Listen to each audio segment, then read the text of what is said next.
The iRacing World Championship Grand Prix Series heads itself to its penultimate round.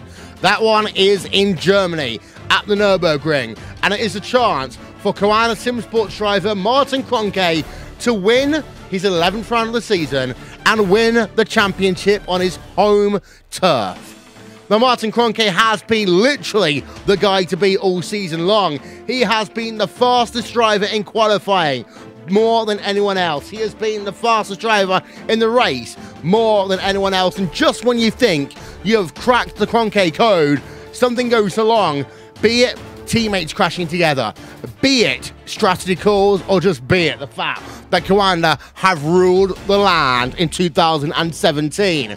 Qualifying is underway. Kroenke is once again fastest. 32 drivers are here at the Nurburgring, but in 2 hours' time, we could be saying the words Martin Kroenke, two-time iRacing world champion of Grand Prix racing. And well, Johnny, that is something we are really looking forward to maybe saying.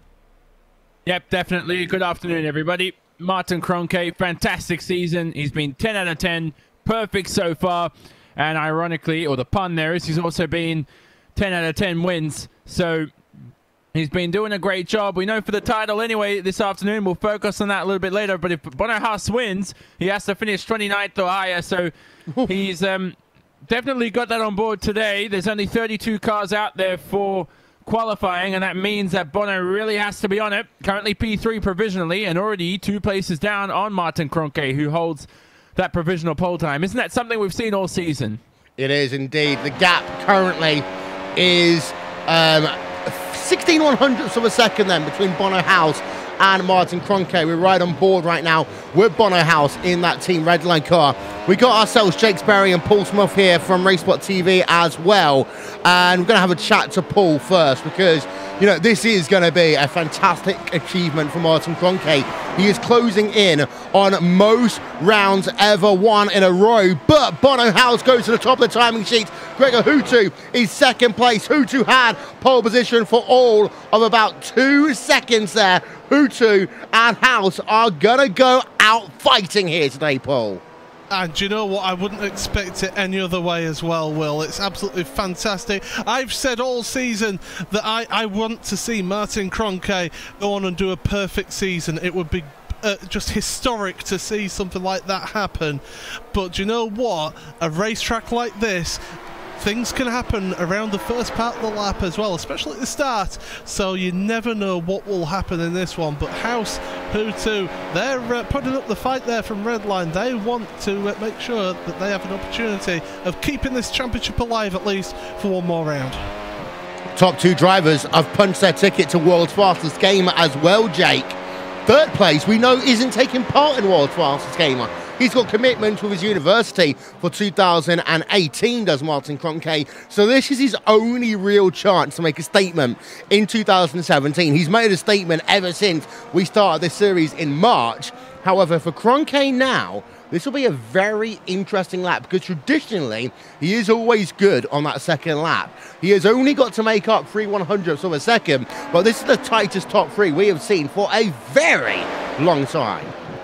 It certainly is, and you look at how Martin Kroenke has been all-conquering throughout this season. Well, when you look at what Team Redline can do here at a high downforce track like this one, you have to argue that maybe this is their strongest playbook. Remember, Gregor Hutu took the victory here last year to take the title to a decider. Now Bono Haas has to do the same. But yes, Kroenke not doing World's Fastest Gamer is a good decision for him. It means he's got no distractions heading into this series and heading into this championship fight where both Haas and Hutu have that big carrot dangling over their heads. Yeah, Frank Shawhorse then works himself onto a flying lap. There you see him in towards turn number 1. Fanatec, Team Redline, number 21 machine. We are looking and waiting for Martin Kroenke. He will have to come out of pit road in the next 45 seconds, really, to set himself his next and final qualification lap. He is waiting until the very last moment. The track will, of course, rub it in. Martin Kroenke then will pull out of pit road. For Frank Shawhorse, this is a lap that he will hope will take him into the top 3 for the time being. Hutu is on a lap as well, Johnny. Yep, so thought I heard Cronke's engine running, but he's definitely on the bubble here. Martin is going to have to go there quickly, but Hutu looks on pace, and Redline always strong at the Nurburgring. A high downforce track. Their car and their setup approach really suits these high downforce circuits. Apex Racing UK also taking a few risks in terms of setup this round. Let's see if it pays off. It is paying off so far for Jamie Fluke, who's best of the rest apart from the top two teams. Here's Hutu heading towards forward curve, using the camber, easing the steering wheel on the exit, heading into turn number 8 here. Let's have a look at his line. Goes for that V line we were talking about, although I think he's actually missed the apex by a country mile there. And as Frank Schotthorst here coming towards the end of the lap, let's see if he climbs his way up the order. Frank Schotthorst. Nope. 4th. That's all he'll get. And again, we know that Gregor Hutu's had a bit of a tough time down at turn 8 and turn 9 of the racetrack. So now on the run down into the Vidal chicane will come the driver of Gregor Hutu. Speed chart coming up for you now. Down to about 65 miles an hour through the Vidal chicane into the Jaguar curve, once known as the Coca-Cola curve. You've got the BMW signs on the outside as well. We're in a McLaren here today, of course. Hutu, final corner towards the line, and he moves up to the top of the timing stands by almost a tenth of a second. He improves then. Now, Martin Cronke is the driver we've got to pay attention to. He's heading himself onto his hot lap here, Johnny, and he will have one opportunity to go for pole position. Realistically, so long as he is ahead of Bono House, he should be okay. Yeah, definitely. This is very interesting because Bono has never started on the front row here. Beginning the lap is Martin Cronke, and he's always strong. He's always clean on this second lap. The pressure's on, though, today. I think when you're going for the championship, generally, it either goes perfectly or it goes completely the opposite, and it becomes a shambles. Through the Mercedes arena goes Martin Cronke, home circuit, hugging the inside of 3. Boy, this lap looks strong. He did get a bit of oversteer. He bumps the curb, though. Yep, bumps the curb, makes a mistake there through turn number 5, heading towards the very narrow section here of 6 and 7. He actually had a bit of oversteer as well through turn number 3, which compromised his run into 4, which is when he saw him just going over the curb a little bit, down into that sweeping long right-hander before the Michael Schumacher S. Let's listen in. Lifts off the noisy pedal for just one moment.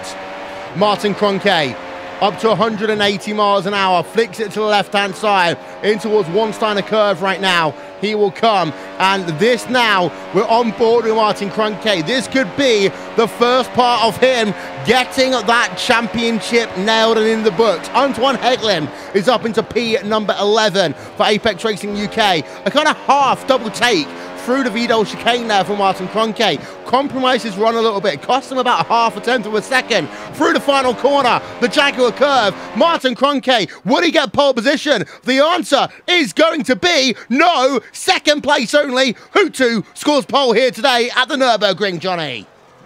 Yeah, brilliant time there from Hutu. Cronke, that mistake at turn 4 cost him, and the final corner as well, missed out by just a touch, but no panic. Martin Cronke has not always qualified on pole this season.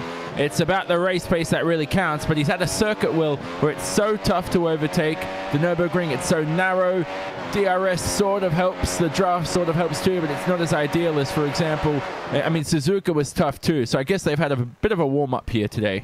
Yeah, what a qualifying session it has been, though. And here is a look at the results from qualifying. Gregor Hutu then will get pole position. 128.231 there for him and Team Redline. Kawana Simsport, second place with Martin Cronke. Bono House and Frank Schotthorst in 3rd and 4th, respectively, for Team Redline. Jamie Fluke then, the 3rd team represented of Apex Racing UK. Then Mitchell de Jong in 6th. Alexei Yusiakola in 7th. Matt Backham in 8th place. Bashas Gergis, what a good run for him in Core Sim Racing. The team, of course, who won the Blancpain GT Series, and Peter Berriman rounds out your top 10 here today. P number 11, well, P number 11 through 13, all Apex Racing UK machines. Then Kazuki Umeshima in 14th. Marta Piatella runs out your top 15. There's a remainder of the results coming up on your screen. Want to give a shout out to Orion Race Team, of course, getting 1 and 2 in World's Fastest Gamer round 1. won just 6 days ago. They're outside, though, of the top 15 here today. Dion Vergers in 27th, also for the Orion race team. It's a busy, packed field here today. And, well, Johnny, we are talking, of course, about the front of the field. We're talking about the potential for a world championship, but we've also got to think about the drivers who are racing to try and avoid having to go through the Pro Series of road racing. Yep, that's definitely important. So every point matters here, not just at the front for the championship between Kroenke and Haas, but also down the order too. Alexei Siakula, he's returning. He wants a license for next season, so he needs some strong points here today. We will preview this in a second in our pre-race show, but Bono Haas set that lap time very early in the session. Wasn't rubbered in as much. There would have been more grip later on, and he was only 0.04 of a second away from Kroenke. Now, we know Martin did make a mistake on his lap, so that's not his quickest lap time. But I think Bono today has got some great pace. Let's wait for the race coming up soon. Yeah, I agree. I agree. What a qualification session we've just had, though, Jake. It has been really good. And we said that Hutu and House won't allow the team of VRS Carolina Sim Sports to basically just take the title lying down. They are going to make him work for it here today. They certainly are, but it's not as clear-cut as saying if Kroenke doesn't get pole, he doesn't win the race. There's been many races this season where he's been back even on the second row. Sebring certainly comes into mind in that due respect, Will. So when it comes to Martin Kroenke, I do expect him to have a very good start. Because he's having that good start, I believe he'll have the inside line in towards turn number 1. I can't be too short on that, but Martin Kroenke has proven that his race pace is what wins him the race. He just systematically waits, makes the moves, and gets himself forward. It doesn't matter who it is, when it is, whether it's Matt Backham, his teammate Mitchell de Jong, whether it's Hutu House, or name any other name that you want to. Martin Kroenke does deliver the goods, and at his home circuit, when he's only needing, what, 3 drivers to retire to take the title? I think it's going to be title, yes, but I think everyone's thinking more about whether he'll go 100% this season. Yeah, indeed so. And I think actually one could argue here today, Paul, this might be the biggest challenge in terms of 100% that Martin Kroenke's had, because we know how good Team Redline traditionally are at this racetrack. And I think that's going to be really important to note, that if the 100% barrier comes down, it will more likely be here than at Circuit of the Americas. Yeah, certainly the challenges of this track, we've seen it all morning on race day, that it's not the easiest track to overtake at. You know, you've got to really work your overtakes, and if he's stuck behind Gregor Hutu, if Hutu can do a favour for House and just keep House in this battle just to move him in front, I mean, Kroenke doesn't need to make the moves for the championship, but secretly, I think deep down he wants to be known as the guy who went 100% in the season. So really, he wants to give it all out, get that win here today, because it makes him more comfortable to try and get that achievement going into that final round of the championship. But it's going to be one heck of a race, that's for sure. We do want to try and talk to Hugo Louise. Maybe now is not the best time to talk to, but actually what I want to do is talk to someone who has been in a position of winning a championship. Now, we talk about lineage, and of course, many people know with football franchises, Johnny, you have people who will go from, when a team changes, for example, 3D Gaming to Carolina Sim Sports, then the championships move with them. And Hugo Louise, 2011 champion. You've also got, of course, Carolina Sim Sports winning their second championship in 2016. This could be their third, and they're now starting to close the gap on Team Redline. It'll be 5 titles to Team Redline, 3 titles to Carolina, if indeed we do have Martin Kroenke win here today. And I think this is that gradual step change we've been talking about for the last 2 or 3 years now, about maybe just it being a changing of the guard. Yeah, possibly. I mean, 8 titles between 2 teams as well is a big thing. Hutu, he's coming of age. He is turning 38 next week in just 7 days' time. So, you know, I don't know if that's affecting him at all or not, but I think the switch to the McLaren really got to Gregor. He really mastered the Williams. He had a lot of experience in that car, and that's something that they need to figure out. And it's the whole team at Redline too, because in my opinion, Bono Haas is one of the best sim racers in the world too. And I know to see him not win a race either just goes to show the effort that Martin Kroenke's put in has been amazing. So, yeah, these guys in the end, they go off the racetrack. They don't. every morning they wake up during the week. These drivers don't just think, oh my God, I haven't won a race or this or the other. You just test and you have fun and you enjoy sim racing and you try to do the best job that you can. But I think now when it comes to this championship, look, Martin Kroenkes got 9 fingers on the championship, not even one hand. I mean, basically today he just has to finish to win. And so he's done a great job. But look, to go back to your original point, with it's only been 2 teams. Changing of the guard, yeah, it's happened once, but let's see what happens next season. Same McLaren again, but will anybody else? Well, Bono, he's got 1 year to be settled. Will he improve next season? That's something that will be interesting to look into. A very interesting point, because again, many people know I was very outspoken at the top of the season about Bono House and the fact he needed to win races. Well, he's not won a race this season because of the fact that, well, no one else has won a race apart from Martin Kroenke. But Jake, you will do the standings. You're the standings guy. You're the one that gets the heat for doing the standings and the rankings and all these sorts of things. Can Bono House call the season a success? It's difficult. He had a very explosive start to the year in terms of other areas, but when it comes to what he's done over here on iRacing, what he's done in this World Championship, it has been very stop-start. And while, yes, he has been scoring podiums at races and keeping the pressure on, you look at Road America, where he had an abysmal display. You talk about Suzuka, where he didn't have the best of runs either. There have been elements of Bono House's game which has been struggling, and I think that it is a transition effect for Bono House. I think it's not as clear-cut as saying that Bono House is a bad driver, because by no stretch of the imagination he isn't.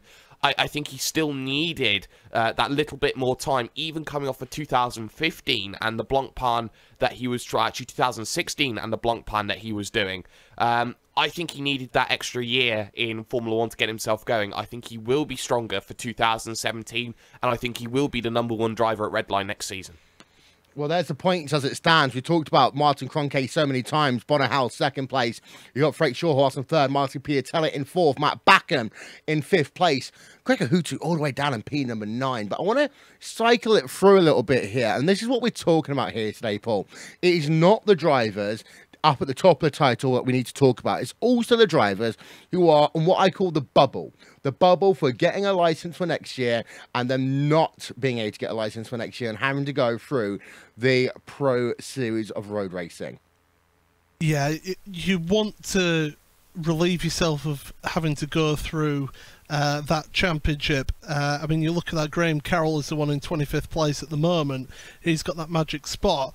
But then you look at the names of people who are outside that, just outside of that, I should say. Yoni Tamala,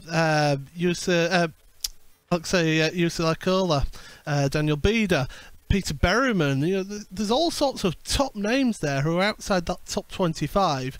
And, well, it's a case of they need to really have a good couple of results now in these last 2 rounds to really cement themselves in that top 25. Yeah, indeed. So 47 drivers have scored themselves points in the 2017 iRacing World Championship Grand Prix Series. But it's been an incredible season for Gregor Hutu, of course. Getting that pole position here today, Johnny. And we can't, unfortunately, bring you the lap just yet. We will try and do so as quickly as we can, he says, as the screen goes off to enable us to do so. But yeah, for Gregor Hutu, it's been an incredible lap here today. I mean, that's his first pole of the season. He's had a move as well of houses, and this season he hasn't put a full force of effort into it either. So, I mean, his last pole in the series was actually at this round last year, which he claimed victory at. So, he's very strong here. Redline just can't figure out those low downforce circuits, or even sometimes the medium downforce circuits. It's a circuit like the Nurburgring where there's not too much top end speed. They seem very, very quick.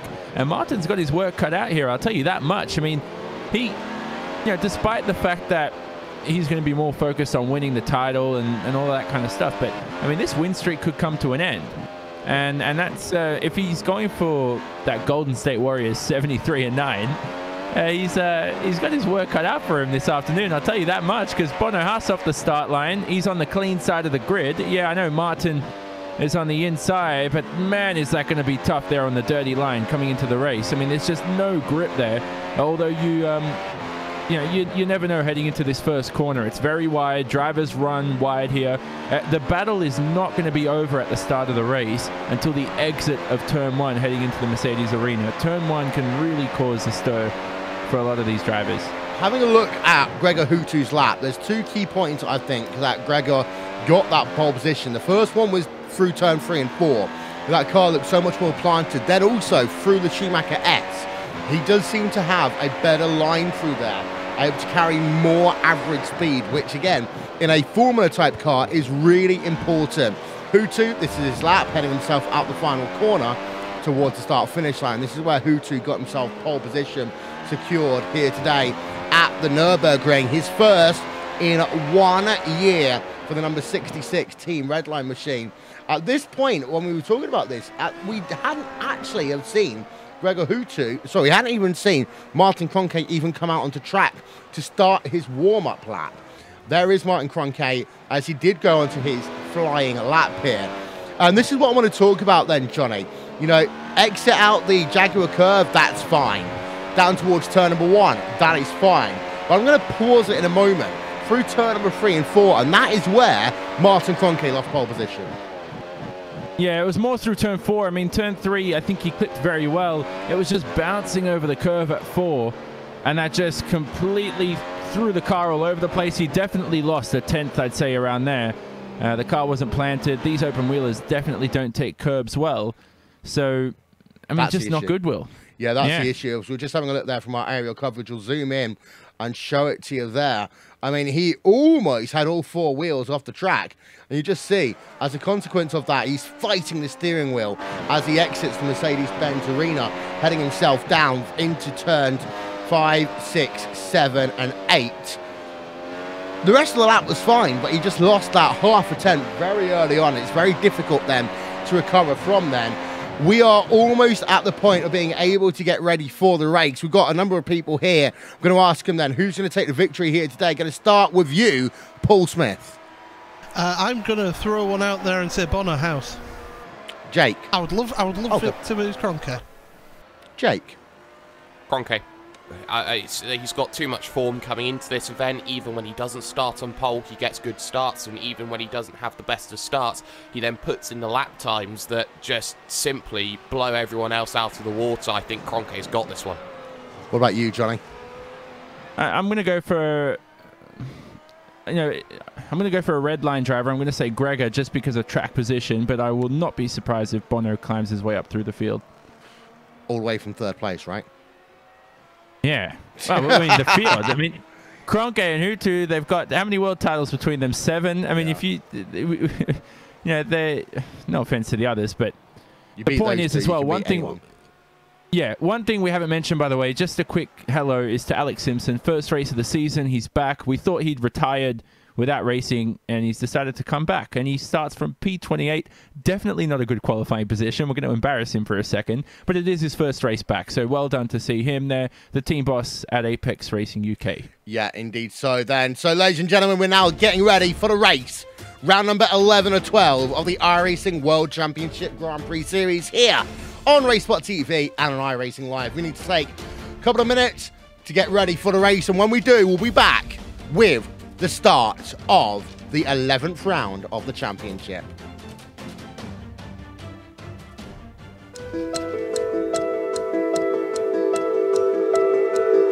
Cheers, guys.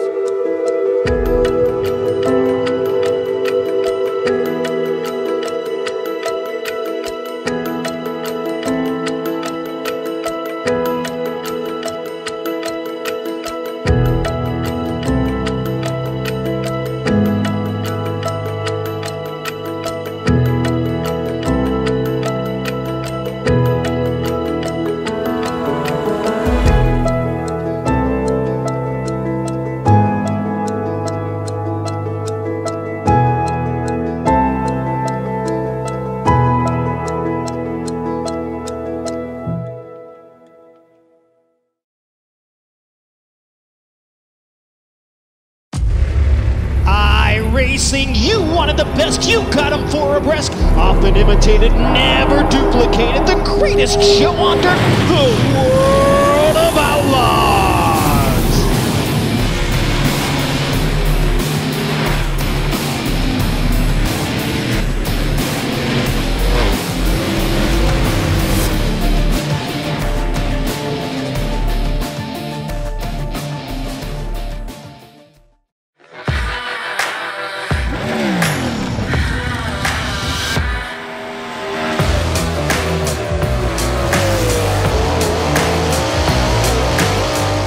guys, Christopher Bell here.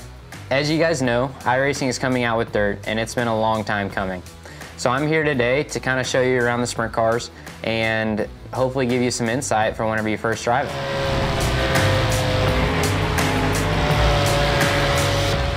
So here we are at Williams Grove, gonna go out and make a couple laps in the 410 wing sprint car.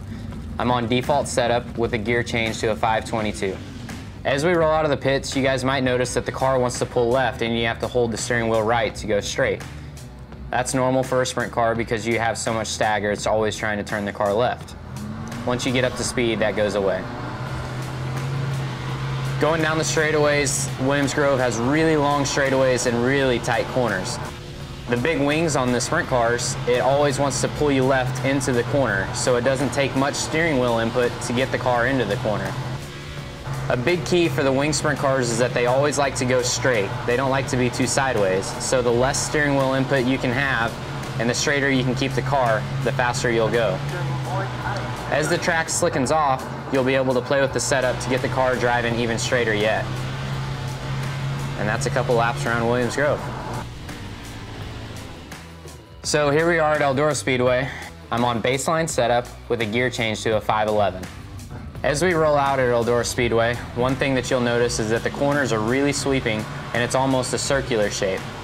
The big thing about Eldora is just keeping that steering wheel straight. The straighter you keep the wheel and the less steering input that you give the car, the faster you'll go. The fast line around Eldora will be right around the inside wall in the corners and then with a big arc towards the outside walls down the straightaways. Then once the track slicks off, you'll be able to follow the groove up towards the outside wall, where the famous Eldora High Line comes into play.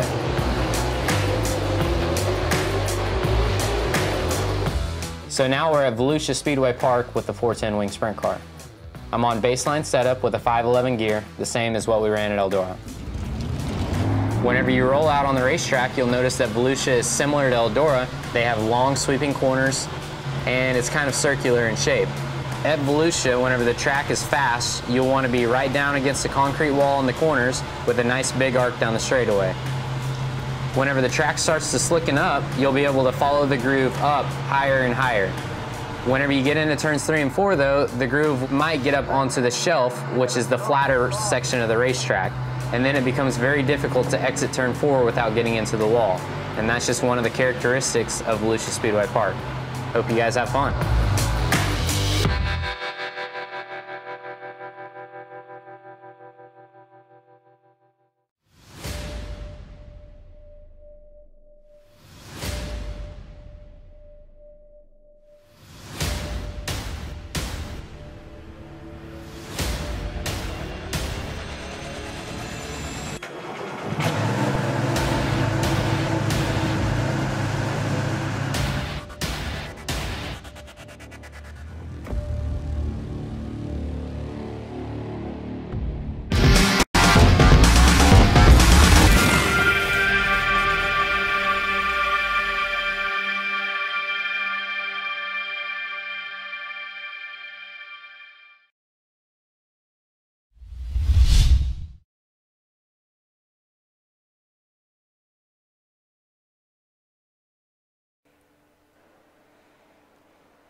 It's supposed to be a homecoming. It's supposed to be at a time when Martin Kroenke can come into Germany for the 11th round of the iRacing World Championship Grand Prix Series and walk out being champion and maintaining his 100% win record. Now, even though he only needs to finish 28th or above in order to win that championship, he's going to have to do it the hard way if he wants to get himself 11 from 11 in the series this year, because the driver of Gregor Hutu says, look, I've not given up just yet. Hutu has pole position here this afternoon for the 11th round of the championship here at the Nurburgring. So this is the scene that has been set for us. It's Wilkinson and Jonathan Simon as we are at the Nurburgring. It's a cool day today, also slightly windy here in Nurburgring, Germany. We will be running here today for what will be a fantastic race. Track length is just over 5 kilometers. That's 3.1 miles in length. Johnny, we're ready to go. Yep, definitely. 60 laps of racing coming up. And we're expecting a one-stop race this afternoon too. As usual, that pit window will open around lap 23. And that's going to be critical because this circuit's so tough to overtake on, Will. So that's something to look out for come the race. And also, welcome back to Peter Berryman. This is his first race. He starts from 10th. His first race since his pole position at Silverstone. Hasn't returned since. And yeah, it's good to see him and also Alex Simpson back in the fold for this race as well. Here is the starting grid heading into today's event. Gregor Hutu, 1 minute 28.231 qualifying effort for him. Exactly 5/100ths of a second ahead of Martin Cronkey, Johnny.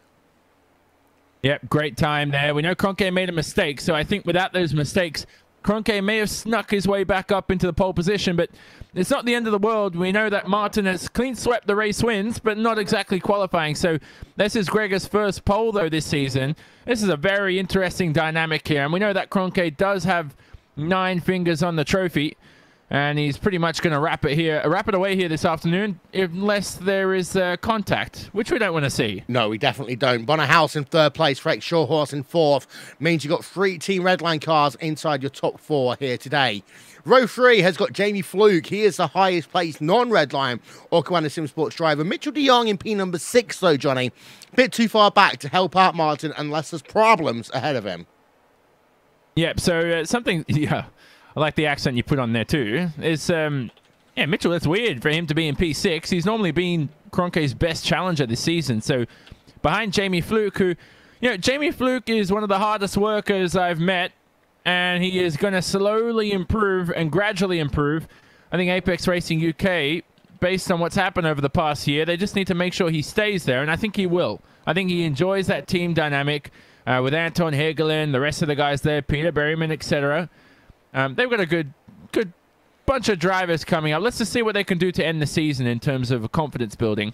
There's the rest of your top 10. Patras Gergis in 9th, Peter Berryman in 10th place, Antoine Hegelin, Marky Jensen, P number 11, P number 12 here today. We do seem to have just lost part of our feed. I'm not quite sure why. We'll try and get it back for you as quickly as we can here from the Nurburgring. There's the rest of the grid then coming up on your screen momentarily. We might just have to take one quick moment away, ladies and gentlemen. Give us 1 second. We'll be right back.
Welcome back, ladies and gentlemen. We are ready then for the green flag here. Lights are about to go on top of the iRacing gantry. We are ready for the start of this motor race. Lights go red. Lights will go green. We are underway at the Nurburgring. Good start by Hutu. A better start, though, by Martin Kroenke. In towards turn number 1 they come. Martin Kroenke, race lead. Will he get the inside line through turn number 1? Hutu goes out wide. Martin Kroenke with the race lead. What a miserable start there by Team Redline, because De Jong from third, so from 6th place is up into 3rd position. What a start, though, by the driver of Martin Kroenke. Hutu down into 2nd place, De Jong down into 3rd, Bono House is down into 4th place right now. Shawhorse has actually got himself Matt Backham alongside him as they work themselves down through 5, 6 and 7, and Backham gets pushed off a little bit wide there. He loses 3 positions, Johnny. Wow, what a start from all Coanda cars. Here's a scrap going on between Shotthorst and Berryman heading into the Dunlop hairpin. Berryman there also a terrific start. He finds himself in P6, battling away for P5 with Break Shotthorst. He started in 10th, don't forget. And what a start from De Jong and Kroenke. Off the line, perfect traction, both on the dirty side of the grid, and that didn't phase them at all. They were rockets off that grid. They've been very good at their starts this year, and this seems to be another example of that. And now Kroenke, he's trying to break the DRS toe from Gregor Hutu. Of course, DRS will not be available this lap. It won't be available next lap. But Martin Kroenke knows that if he wants any chance of dominating this race from the front, he needs to be 1 second ahead come the start of lap number 3. And he does make a bit of a mistake there through Vidal into the Jaguar hairpin, Jaguar curve even, on lap number 1. But Martin Kroenke leads this motor race. It's Hutu in 2nd place. De Jong did look very close to Hutu in those first couple of corners, but has fallen back now to 7/10 of a second behind the finish, number 66 driver. Yeah, so they've got a chance there. Down the back of the pack, there is so much scrapping going on right now. They all head through the first few corners. Almost had 4 out of the main straight. Accident at turn 1. Whoa, that's a Vortex car upside down. And that was Stephen Michaels. Yeah, that was like 1999 at this racetrack all over again. On board with Stephen Michaels. And they were about 3-4 wide at one point. Stephen Michaels just gets tagged, goes upside down. And you can just see, well, that's it for him. That car goes upside down. Stephen Michaels does land back on its feet, but he is now at the very rear of the field on pit road. Alexei Yusiakola currently scored in the 7th position. Down in your mid-pack, though, there is so much going on. It's almost impossible to keep up to date with all of it. Here's the driver on Ficarra, for example, all the way down in P number 27, battling it out with Diego Oliveira.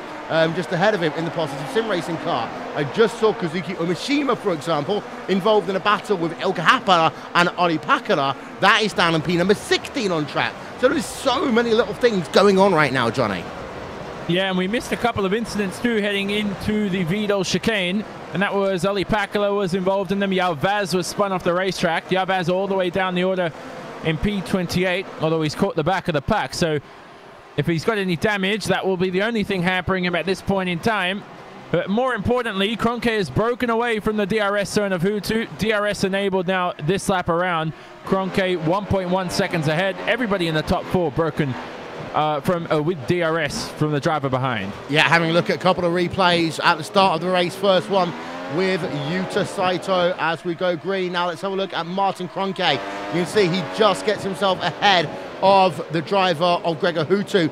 Hutu did actually brake very deep into that corner, but when all was said and done, it was Kroenke who just had the better run. Here's a look from up above then. Kroenke right-hand side of your screen, Hutu on the left. It seems to be the second phase of that start that Martin Kroenke is so much better. All the Team Redline guys were really struggling into turn number 1. I almost thought that Hutu and Kroenke would come together in turn number 1. It didn't end up happening. Kroenke, the locker commander, carries on for him. But just having a look on board of Mitchell de Jong, you just see how close he gets at 1 or 2 points to the rear of Gregor Hutu. But then after that, just kind of falls back into position. Yeah, so de Jong was into turn 3 on the opening lap. He had a good door open there, but he thought better of it. This race is very long. There's plenty of time to catch Gregor. And knowing how strong de Jong has been in terms of race pace this season, he's definitely got a shot here at P2. Just see how much this gap extrudes between Kroenke and Hutu for the opening stint. Now remember, the pit window opens on lap 23, so we still have plenty of time remaining until that stage. Live timing and scoring, ladies and gentlemen, is available. Visit racespot.tv/timing to keep up to date with your favourite drivers over the course of this motor race. Having a look now at the driver of Kevin Ellis Jr. and Marty Piatella. This is one going on track. We've also got Pashas Gergis and Jamie Fluke going on right now. That one is for P number 8 and 9 on track. Yeah, Fluke tried to have a look around the outside, around Pascal Sturgis. And these are two of the hardest workers I know. And they're both scrapping away in the top 10. This is something, Will, where, you know, Gergis, for example, you speak to him 2 years ago and he's trying to make his way up through the ranks. And now he's top 10 in a world championship race. You know, this is hard work at its finest. You know, this is human beings putting in the work to get better, trying to be smarter, trying to understand how to beat the world's best, and now they're one of the world's best. And also worth noting the fact that Matt Backham is there in the mix as well. Backham, of course, went off on lap number 1. Hasn't really been able to do much since then. He is now down in P number 11 on track. We're right on board of him as they come down into the Vidal chicane. DRS flaps are wide open for many people. ERS will be in use for many people as well. This is the second strongest opportunity to overtake on the track, and you can just see how the field all funnels together as they do so. On board now with Frank Shawhorse. He is currently in the 5th place. He's got his teammate Bono House ahead of him. Surely there's team orders. Don't pass Bono today. Yeah, maybe. I wouldn't say so. Frank's a great talent on the right day. He almost reminds me of Alexei Usiakula in a way. You know, he's got the capabilities to win races. It's just whether or not he nails it on the day. I think Bono and Frank, though, coming in as rookies this season, have been very impressive for their pace. They've just come in at the worst time because they've had to deal with a man who's won 10 races in a row. Paul Ilbrink, though, and Daniel Arndt Wensing, they just swapped positions. They are teammates in Radicals and Lime. P19, well, that's now Daniel Arndt Wensing's place. Paul Ilbrink is down into the 20th position. Look at this train of drivers, though. You got Jamie Fluke, Antoine Hegelin, Pascalis Gergis, Mac Backham, all there pretty much nose to tail. We go on board for the moment of Antoine Hegelin from the front. Now from the rear, you can see that Pascalis Gergis has got huge pressure from Mac Backham as we speak. And the dirty air is a killer at this point in time. Backham having a look there. That's not an overtaking spot, but Gergis runs wide. And now they head into turn 12. Gergis compromised his line there, and Backham has a good shot here, Will, going into the Vidal chicane. It's a very easy spot when all is said and done there for the driver of Matt Backham. Moves himself down to the inside, gets the pass complete, move Matt Backham up into the 10th place for the time being. Gergis cannot respond down into the Jaguar curve. There might be some DRS flats open, wide open. Piatella is one of these drivers looking to try and get a run down in towards turn number 1, the start of the Mercedes-Benz Arena. Piatella looks to the outside because of the fact the driver, Marcus Jensen, goes to the inside. And what a move there by Marcus Jensen over Gergis. Gergis loses 2 positions as he got caught from absolutely nowhere by that driver, Marcus Jensen. And hats off to Gergis, gave Jensen the space because that was from a country mile behind. Drivers don't like that kind of move just because, I mean, yeah, a lot of luck there for Jensen. The fact that he's got a respectful driver in Gergis who won't turn in on you there. And Piatella also made his way through, so good stuff there. Now, we mustn't forget Marcus Jensen. He's had a very strong season, and he's one of our youngest drivers on the grid. And there's the poise that I never want to see leave him for the next 20 years plus of his career, probably. He was about 3.5 to 4 car lengths back. There was a little bit of contact between the two of the drivers in towards turn number 1, but that was opportunistic like you've never seen. But out front, it's only been 6 laps into this race, and Gregor Hutu's already 2 seconds back from Martin Kroenke. Yeah, I don't know what Gregor can do. I think it may be over at this stage. I know it's only 10% of the way through this race, but this is what we've seen all season. Only person who's going to beat Kroenke for the rest of this season is probably himself. Down towards the start-finish line then to begin at lap number 7. Ilka Happara. Let's talk about Orion Race Team for a moment. Ilka Happara down in P number 15, right there in that scrap. And of course, Orion Race Team are buzzing after winning round 1 of iRacing's McLaren's World's Fastest Gamer at Suzuka just 6 days ago. And again, Orion Racing, we always... Oh, I know, yes, another one. Another one where Gergis has just been taken by surprise through turn number 1. This time, it's driver Kevin Ellis Jr. now working on the outside through turn 2, now into turn number 3, and it's very close to two-way contact. And contact again. Ellis Jr. sent flying into the air, and that was through by the driver of Ilkka Haapala. Had nowhere to go, and just clumsy incidents there. I can see what Jurgis was doing though, Will. We'll have a look at the replay, but Jurgis was trying to close the door there on Kevin Ellis Jr. And yeah, it didn't end well. So just such a tight spot on the racetrack. Right, this is important. This is more important than people might think at this stage of the game. Because if either of these drivers retire, that means you've got 29 drivers running in this event today. If one other driver retires, Martin Kroenke is world champion. It is worth noting retirees at this stage of the motor race already. But what it has done is it spread out the mid-pack a bit more.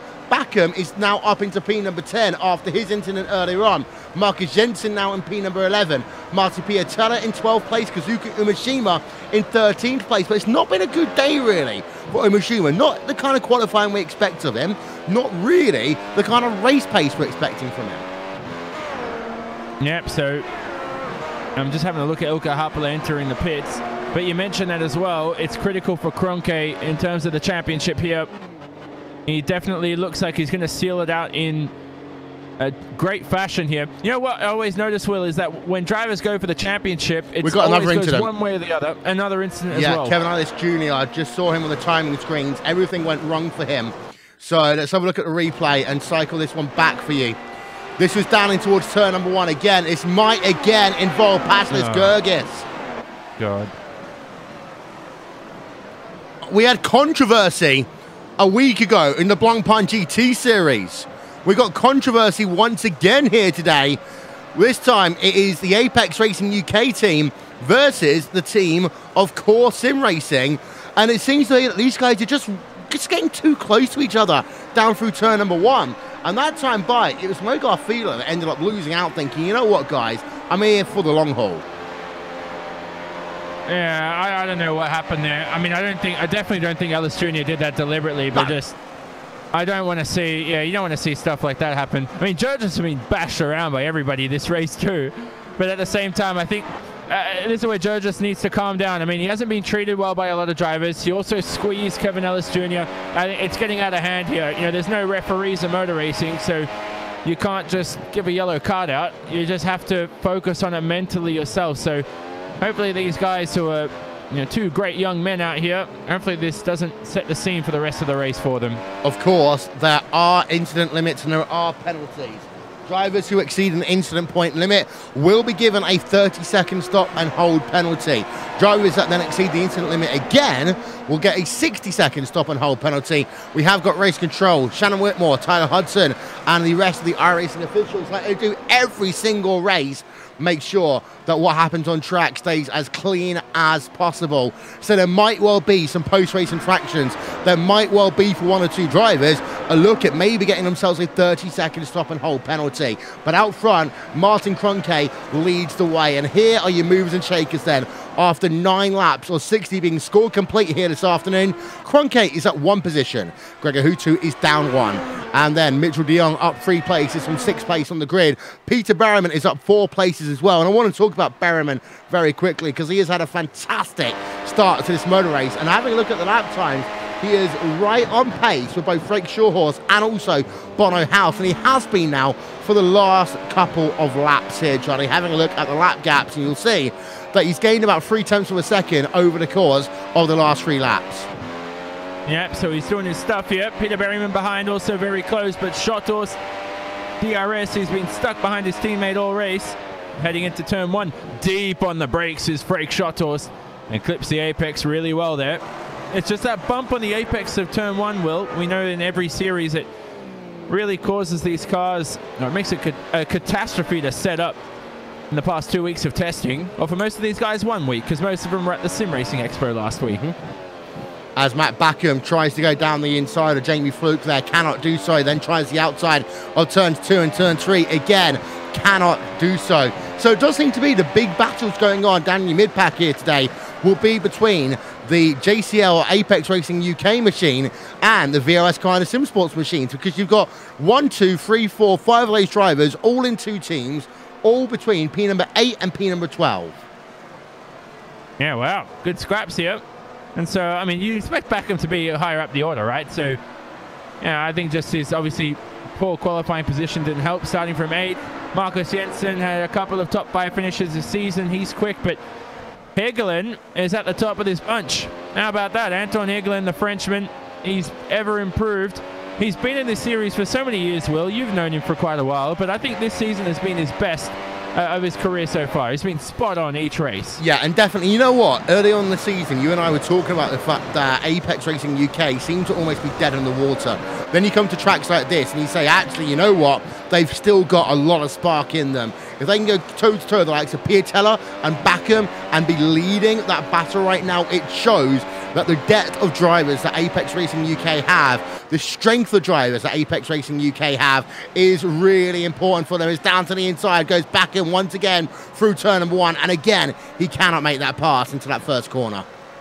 He got closer, he had a look, and it's so difficult that first corner because you don't actually see the exit until the apex of the corner. So if you've overshot the corner, you just have to anticipate it. Here they come through turn number 5. And this is where the racetrack narrows. There's no margin for error here. So difficult to go too wide. It's all camber through these corners too, which helps. You want to roll onto the throttle and roll off. This track reminds me a lot of Watkins Glen, Will, which isn't on the calendar this season, but the amount of camber going through all these corners and the lack of... I mean, actually, Watkins Glen has a lot of tarmac runoff, doesn't it? So it does, this track's the opposite. Plenty well, of grass it didn't runoff. used to, did it? And that's the thing, Yeah. a lot of tracks have become kind of more tarmacked on the outside of corners over the years. But we were talking about this a couple of, in fact, last week as well, that the thing about the Nurburgring, also worth noting, is that it does pay homage to the original Nurburgring itself. When you go down to the hairpin, for example, the banking of that corner pays homage to the good old-fashioned Das Carousel. And you've got that throughout this racetrack, even though it's a smaller version, somebody say a sterilized version of the original Green Hell. It does seem to have some form of resemblance to what we saw on that old racetrack. Yeah, it's true. I mean, the Nürburgring's a great racetrack. Even the Grand Prix circuit, forget the whole Nordschleife, the Grand Prix circuit's amazing. Jensen goes deep into turn 1. And he's under attack and under pressure from Marti Piatella behind. I think he's going to maintain that position. Turn 1 will at this racetrack as Olli Pakala here is close behind Daniel Wensing. Let's actually have a look at this scrap. Pakala alongside Wensing and the Radicals online car. It looks like Wensing will slot his way in front. But I just want to quickly say, Will, turn 1 here. What's that Indy phrase at Indianapolis where it says there are drivers who have hit the wall or drivers who are going to hit the wall? Turn 1 here, it's like there are drivers who have locked up at turn 1 or are going to lock up. It's one of those corners that's just so weird. You're doing You're one of never the going to two. ride under braking. You're always going to do one of the two. So we're just going to have another look then at Daniel Arndt Wensing. This is him, again, from about 2 car lengths back, hard on the brakes in towards turn number 1. That will be Olli Pakala, you've just seen then on the right-hand side of your screen on this replay. Pakala has got a little bit of scuff marks on the right-hand side of that Team Redline chassis. So a little bit of damage that Olli Pakala is having to deal with right now. As unfortunately, ladies and gentlemen, we seem to have had another one of our issues. So we are going to step aside for just one moment and take a quick commercial break. We'll be back with more after this.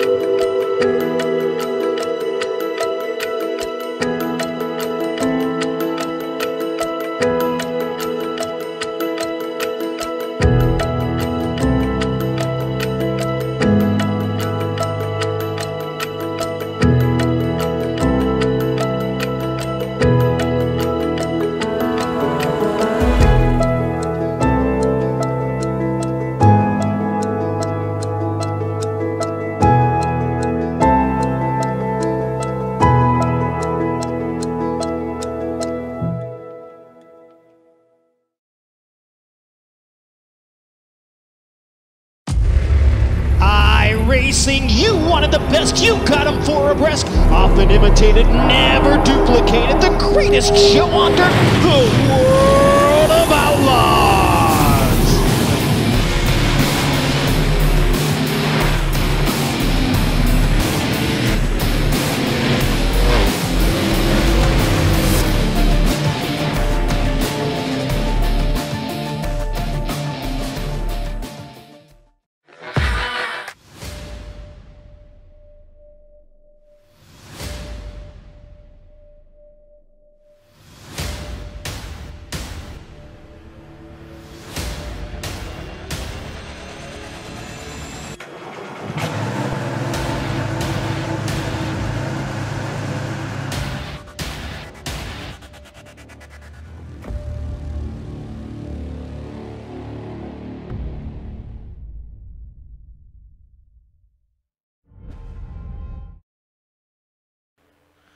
Welcome back, ladies and gentlemen. Again, we really do apologise. We have had a couple of technical issues here today that we've never had before.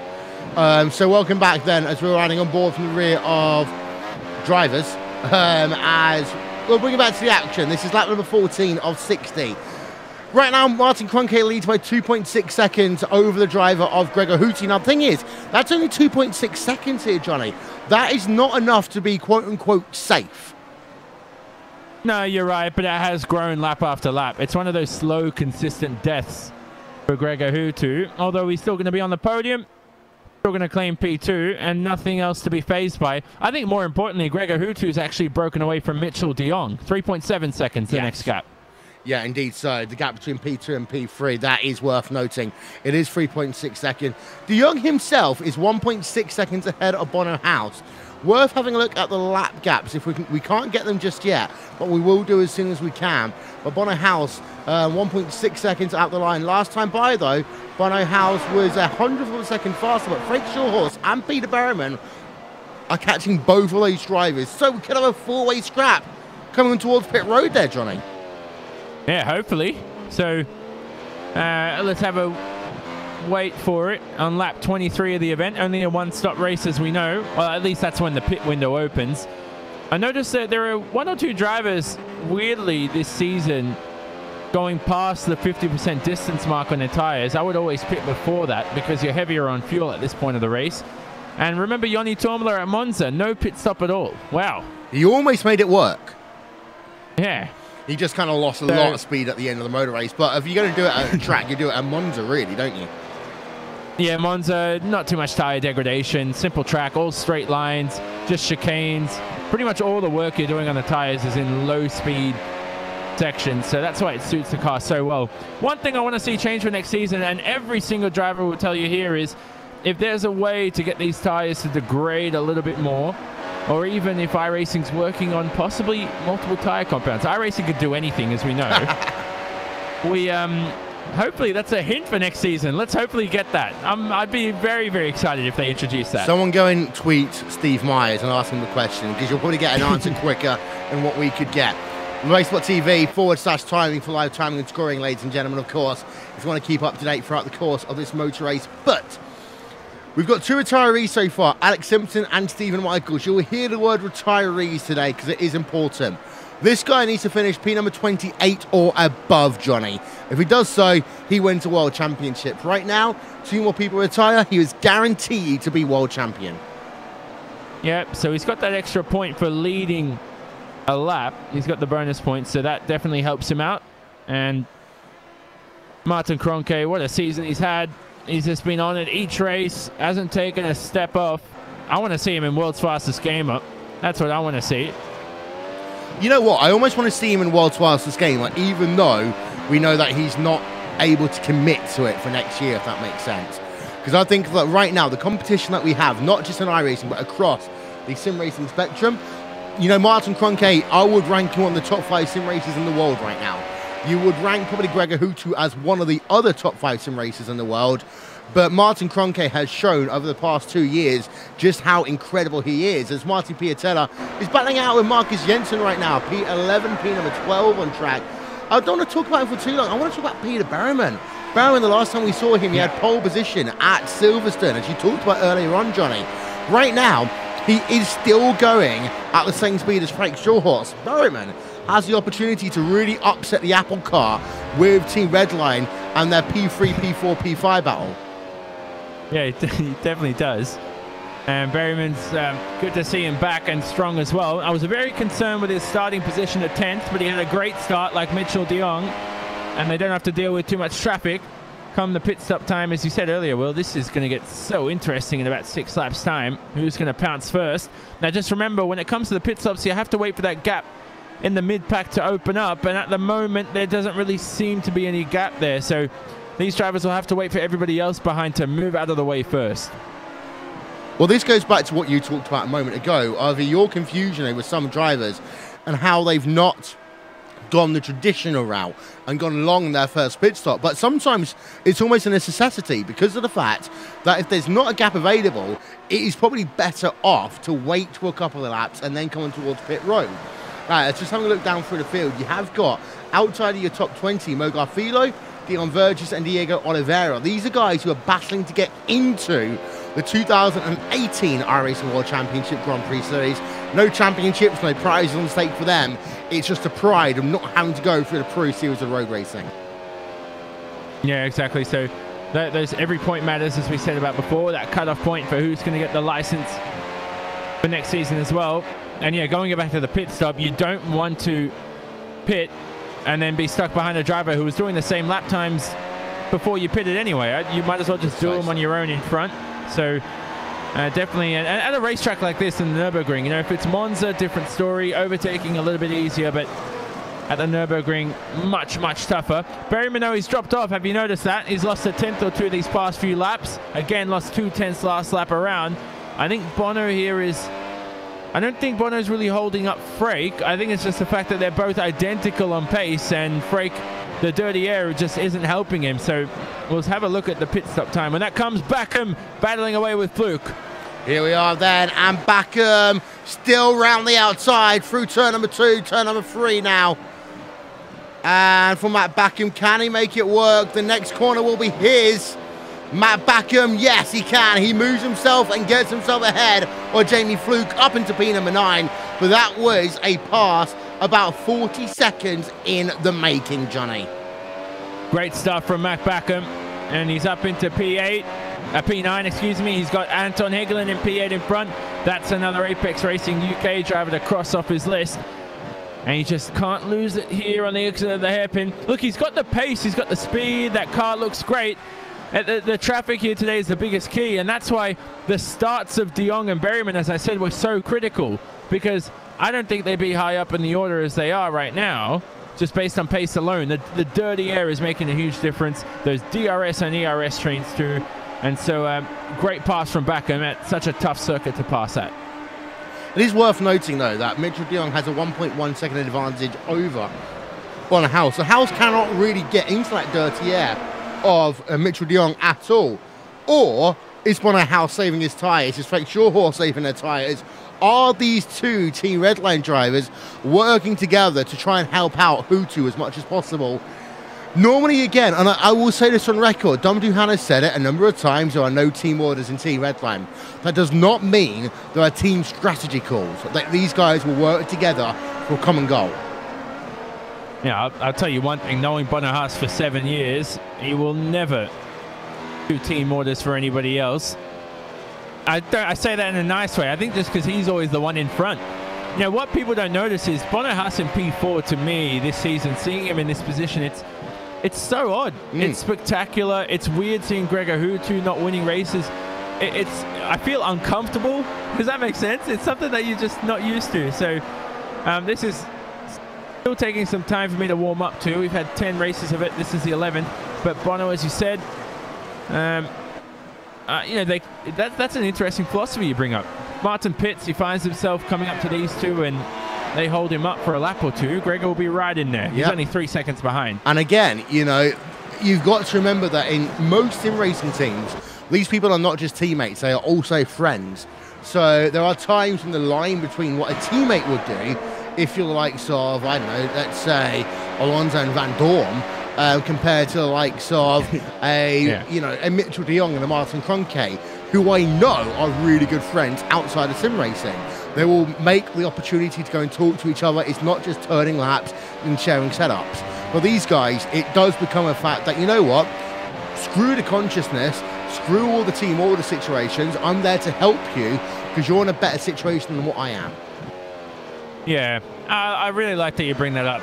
Some of the teammates I've had in the past are amazing, good friends. I had my old team manager and I, from 2-3 years ago, have a conversation the other day, just chatting away about random stuff, nothing to do with racing. And that's what you do. Everybody thinks these racers just wake up every morning, just look at a poster of their wall of their sim racing car. No, they just wake up, do whatever they do in their everyday life, race, have a fun, have a joke around, and they're just immensely talented. And that's why they're at this stage of their career and they love it. They breathe sim racing, but they also understand, I think the best drivers also understand when to take a break from sim racing. Yes. So, you know, and that's what Hutu has spoken about so well in the past, how Hutu on the day of the race, he'll just come in, do hot lapping for an hour, he's ready for the race.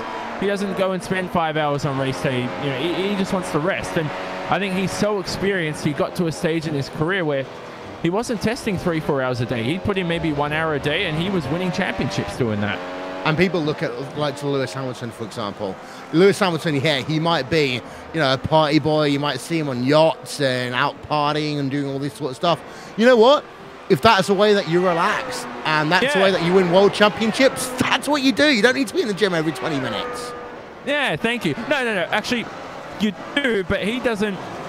The thing is that he posts more about his holidaying than he does about the hard work he puts in. Yes. He doesn't have to post every single second of his weight training and his gym work. I don't want to see that. You know, I want to see him on fancy boats and fancy planes. I find that funny and interesting. It's cool. So,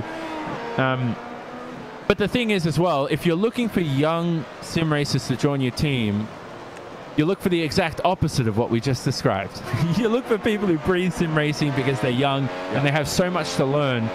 So they have to put in those 4 hours a day. And that's something I've seen hands down is for the likes of Jurgis out here today in the grid, Jamie Fluke, Marcus Jensen, all these guys are insanely talented, put in the hard work, and they're rewarded here with good results. See your players in commentary, you know, you look at some people like Jake Sperry, Jack Stiles, for example, you know, they live and breathe sim racing because they're just starting out in the industry. They need every single moment and every single opportunity they can get. And it's exactly the same if you're behind the wheel of the car. You compare the likes of, you know, certain drivers, as we were just talking about. We're right on board, by the way, with Martin Piatella versus Marcus Jensen, P11, P12 on track. And Martin Piatella hasn't had a good race. He qualified badly, to be fair, for Piatella. This is normally the time of the race that you see Piatella coming into the top 10 just before pit stops. But Piatella's not had a good race here today. But you have a look at commentators as well. It's the same situation. It's not an easy job being a commentator. So you almost saw a little half move there by Sure Horse over Bonner House. You know what Sure Horse was doing there? He was saying, just letting you know, pick up the pace, otherwise I will find a way past you. Oh, up the inside, he goes through. Brilliant stuff from Freek Schothorst. Barges his way through Bonner Haas. Team orders my art.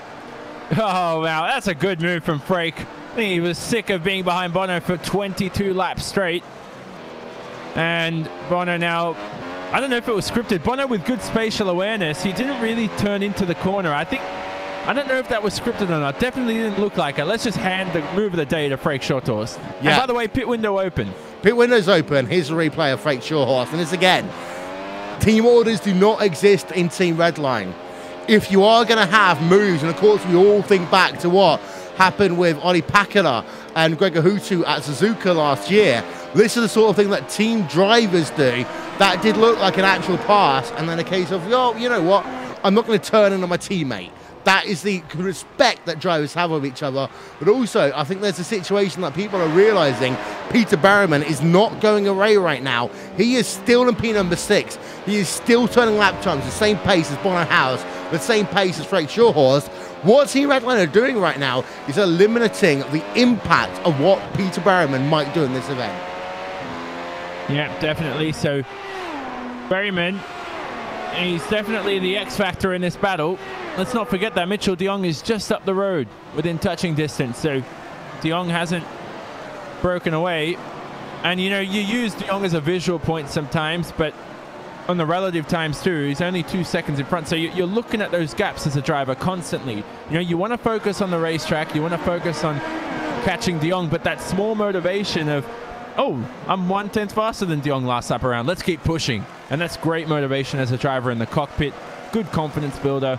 And you really have to build into that rhythm slowly, lap after lap. It doesn't just come from one magical lap. Yeah. I have to say as well, I really like the comments going on YouTube about development of the series, etc. Keep that passion coming. We love that passion here on RaceSport TV and on iRacing Live. We want to hear your views.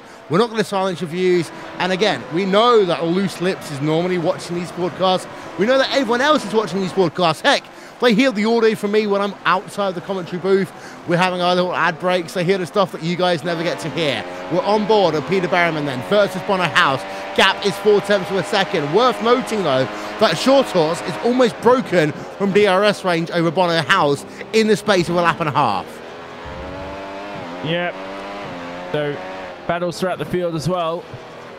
And going through the final corner, I'm just having a look at the gap. So Bono 8/10 behind Short Horse into this pit stop phase. Nobody's entered the pit lane too, Will. Just to focus on that for a second. That's very, very important at this stage because once somebody comes in, that's where the dominoes start to fall. Yeah. Piatella in towards pit road. There we go. Dominoes starting to fall in front of him. There's somebody else. Is that Alex Bergeron, I think? So Alex Bergeron down the back of the field. Kazuki Umashima's on pit road. Yep, so in the radicals behind of Umashima. Rest of the drivers coming through. Mo Garfilio, he's entering the pit lane now. Another radicals car, so we'll see most of the radicals cars probably coming in at this stage. A lot of teams will have similar strategies. Piatella comes out, 4.1 seconds. Umashima will come out, 4.4 seconds. Mo Garfilio, teammate. Radicals online, putting 2 drivers in on this lap. 4.3 seconds out and away then from Mo Garfilio. Let's talk about Mo Garfilio for a moment, because again, you know, I remember the first time I commentated on this guy. It was in the Pro Series of Road Racing. Always the bridesmaid, never the bride. Never won a round in the Pro Series of Road Racing. He's never won a round in the World Championship Grand Prix Series. Does he deserve to? Potentially, yes, because he is a top 5 driver right now. What, in the whole World Championship? I think that the issue for Mo Garfilio is actually, I don't see a driver put a foot wrong less in such a way that Mo Garfilio, he never puts a foot wrong. You always see him. He is Mr. Dependable. He's, if you look at the English football team, who wants to drive a player called Owen Hargreaves, he was super sub. He was always Mr. Dependable. And you go back and have a look at that. Mo Garfilio is that driver. And the one thing that I always feel bad about for Mo Garfilio, he never won a round of the Pro Series of Road Racing in the times that I commentated on it. And that does get in your head. It does, trust me. You do want to win. You want to have the victory next to your name. But if you have the right mentors off the racetrack, you'll understand that there's bigger things to just actually claiming the top step of the podium. And so he's had a great career, though. About being top 5 at the moment, you know what? Kroenke, Hutu, De Jong, Short Horse, Huss. Top 5 there, I think, are all quicker than Moga. Moga, though, I don't want to take it away from him. He's very quick. I think just, you know, Radicals hasn't been the best in the McLaren. And remember, he has had pole position before in the World Championship. He was in front at Suzuka last year, joined by Kazuki Umashima, his teammate. Yeah, and again, that is one of those moments that you'll never forget if you are a sim racer. So Megalek then, it's a long stop for him. A very long stop for him. Speeding penalty for Timo Megalek. Or damage, or both? No, both. It both would be worse. Speeding penalty. 19 seconds. Exactly a speeding penalty. Yeah. Now you're right there. Spot on, Will. Megalek out and away. Not what you want to be doing there. So he'll be out there in a clean slate of racetrack as the drivers in front battle away. He's going to rejoin between Mitchell de Jong and Bono Haas here. This is going to be tight. Haas, though, not impeded at all. He might get a bit of dirty air in front. So just waiting for everybody to enter the pits, as we said. Short Horse Berryman into the pits. Yeah, Antoine Hagelin is in as well. So 4.2 seconds stop there for Peter Berryman. a 3.9 second stop for Fake Shorehorse. Those 0.3 of a second will make an impact later on in this event as Fake Shorehorse down to the inside of Daniel Wernsing, and he is very lucky to get that position. This is what you talked about, Johnny. This was the, when you come in towards pit road, where is my gap?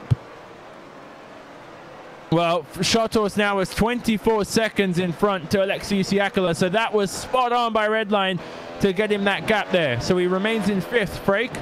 Everybody else slots themselves into the pit lane. We had a mad scramble on that lap coming in at the end of lap 25. Let's see the rest of the leaders come through. Generally, the leaders are the cleanest on their tires too in terms of conservation, so it sort of fits in well with the fact that they have to wait for the track to clear up. Now, it always will as well. Frake Shorehorse here could also get closer to Mitchell de Jong. He could indeed. Unfortunately, we have again lost ourselves our broadcast. We are going to bring it back to you live as quickly as we can. But in the meantime, let's talk about what is happening at this point of the race, because we're seeing drivers come in. We haven't yet had Martin Kroenke, Gregor Hutu, etc. come in. And this is what you talked about earlier on, Johnny. You know, the strategy calls, people coming in later than what you think they would expect to do. Now, the thing for Martin Kroenke is he won't come in until Hutu comes in, because he knows that he needs to defend a position, not attack for a position. Yeah, but de Jong and Alexei Siakala enter the pits. De Jong, wow, cleanly in front of Shorehorse there. Alexei Siakala feeds in just in front of Ollie Pakala. Now, Ollie actually hasn't made a pit stop, surprisingly. He started all the way down the order. But that's right, Will. Going back to your point, if I'm Kroenke, I wait until Hutu pits. So then when I pit, I have 1 lap fresher rubber for the rest of the event. You don't understand the huge difference that makes over a long distance. Stuff the undercut. Go for the fresh rubber for the rest of the event. Yeah, again, we do have a couple of issues in terms of us giving you some picture feeds right now.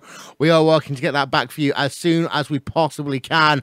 You are here, though, watching RaceSpot TV here on iRacing Live, as we are working ourselves here at the Nurburgring. It's Martin Kroenke who leads this motor race. And now we are back now with you, with pictures. We're riding on board. Did I just see a car just spin off down at turn number 2 there, Johnny? I don't know. Can't see. There's so many cars to pick from. Oh, is it Yavaz? Yeah, possibly? I thought I saw someone. Let's have a look. Let's try and find Yavaz, and let's have a look back at the replay of him, shall we? Because it does look as though that someone had made an incident. So it could well have been Yavaz. This is coming out of pit road as well. This is Heinz-Harald Frentzen almost-esque. I mean, Heinz-Harald Frentzen had himself a mechanical failure in '99, but Yavaz just decided, yeah, he just went wide. And then lost it. And so just quickly, Bono Haas comes out of the pit lane, and he's lost the position to Peter Berryman. So Bono Haas, despite all the spins for the back markers, also under attack from Alexei Siakala, who's been so quiet this race, but he's ready to pounce there in P7. Bono, 2 positions lost in this event. I was expecting more for him. Yeah, and the thing is for Peter Berryman, he has had a fantastic race here today. This is Apex Racing UK showing themselves at their very best. 33 laps remaining here. Lap number 28 of 60 on RaceSpot TV. Martin Kroenke then, we should see him on pit road soon. Oh, he had a horrible wiggle down the exit of the Vidal chicane though. Yeah, that was... he's very confident in saving it. Continues away for another lap. Hutu continues as well. Hutu's got to watch out here for Mitchell de Jong. A lap times, this time Hutu sets a 32.4. So Kroenke did make a mistake there, Will. De Jong should just about be alongside Hutu at this stage. I think that Hutu's focusing too much on Kroenke and not enough on Mitchell de Jong. Yeah. I mean, hopefully Coanda are listening to this. I would keep Kroenke out there as much as possible to help put de Jong into the top 2. Let's have a look at lap time. So Hutu, as we said, 32.4. De Jong crosses the line and sets a 31.7. Oh, it's on. Yep.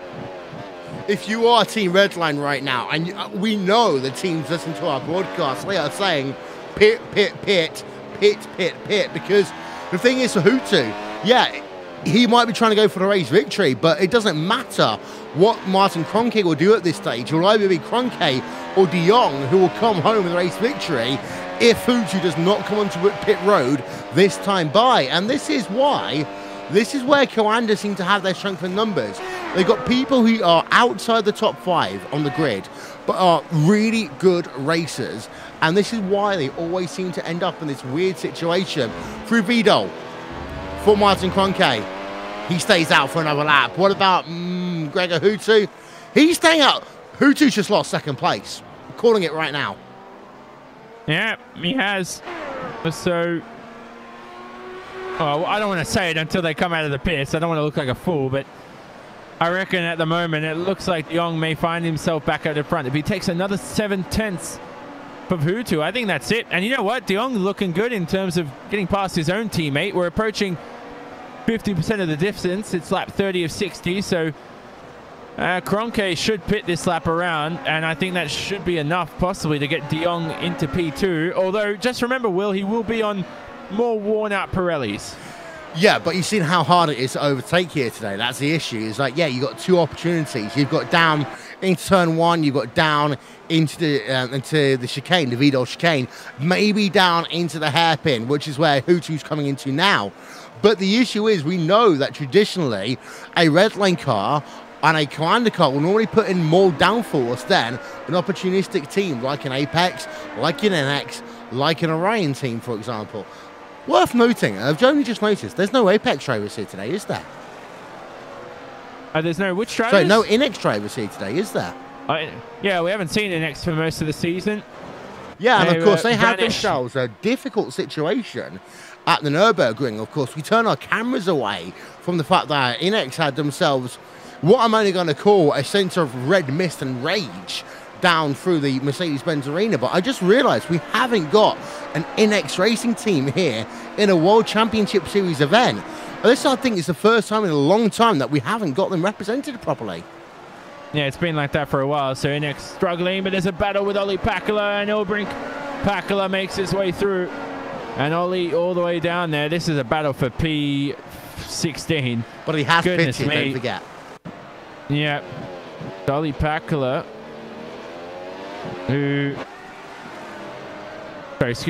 Ollie Pakula, who he's had a poor qualifying. That's been the story of his season, I think. Well, Ollie Pakula, poor qualifying performances. Yeah. Not sure what's gone on for him in the World Championship. He just hasn't been on it. But how about Mitchell de Jong?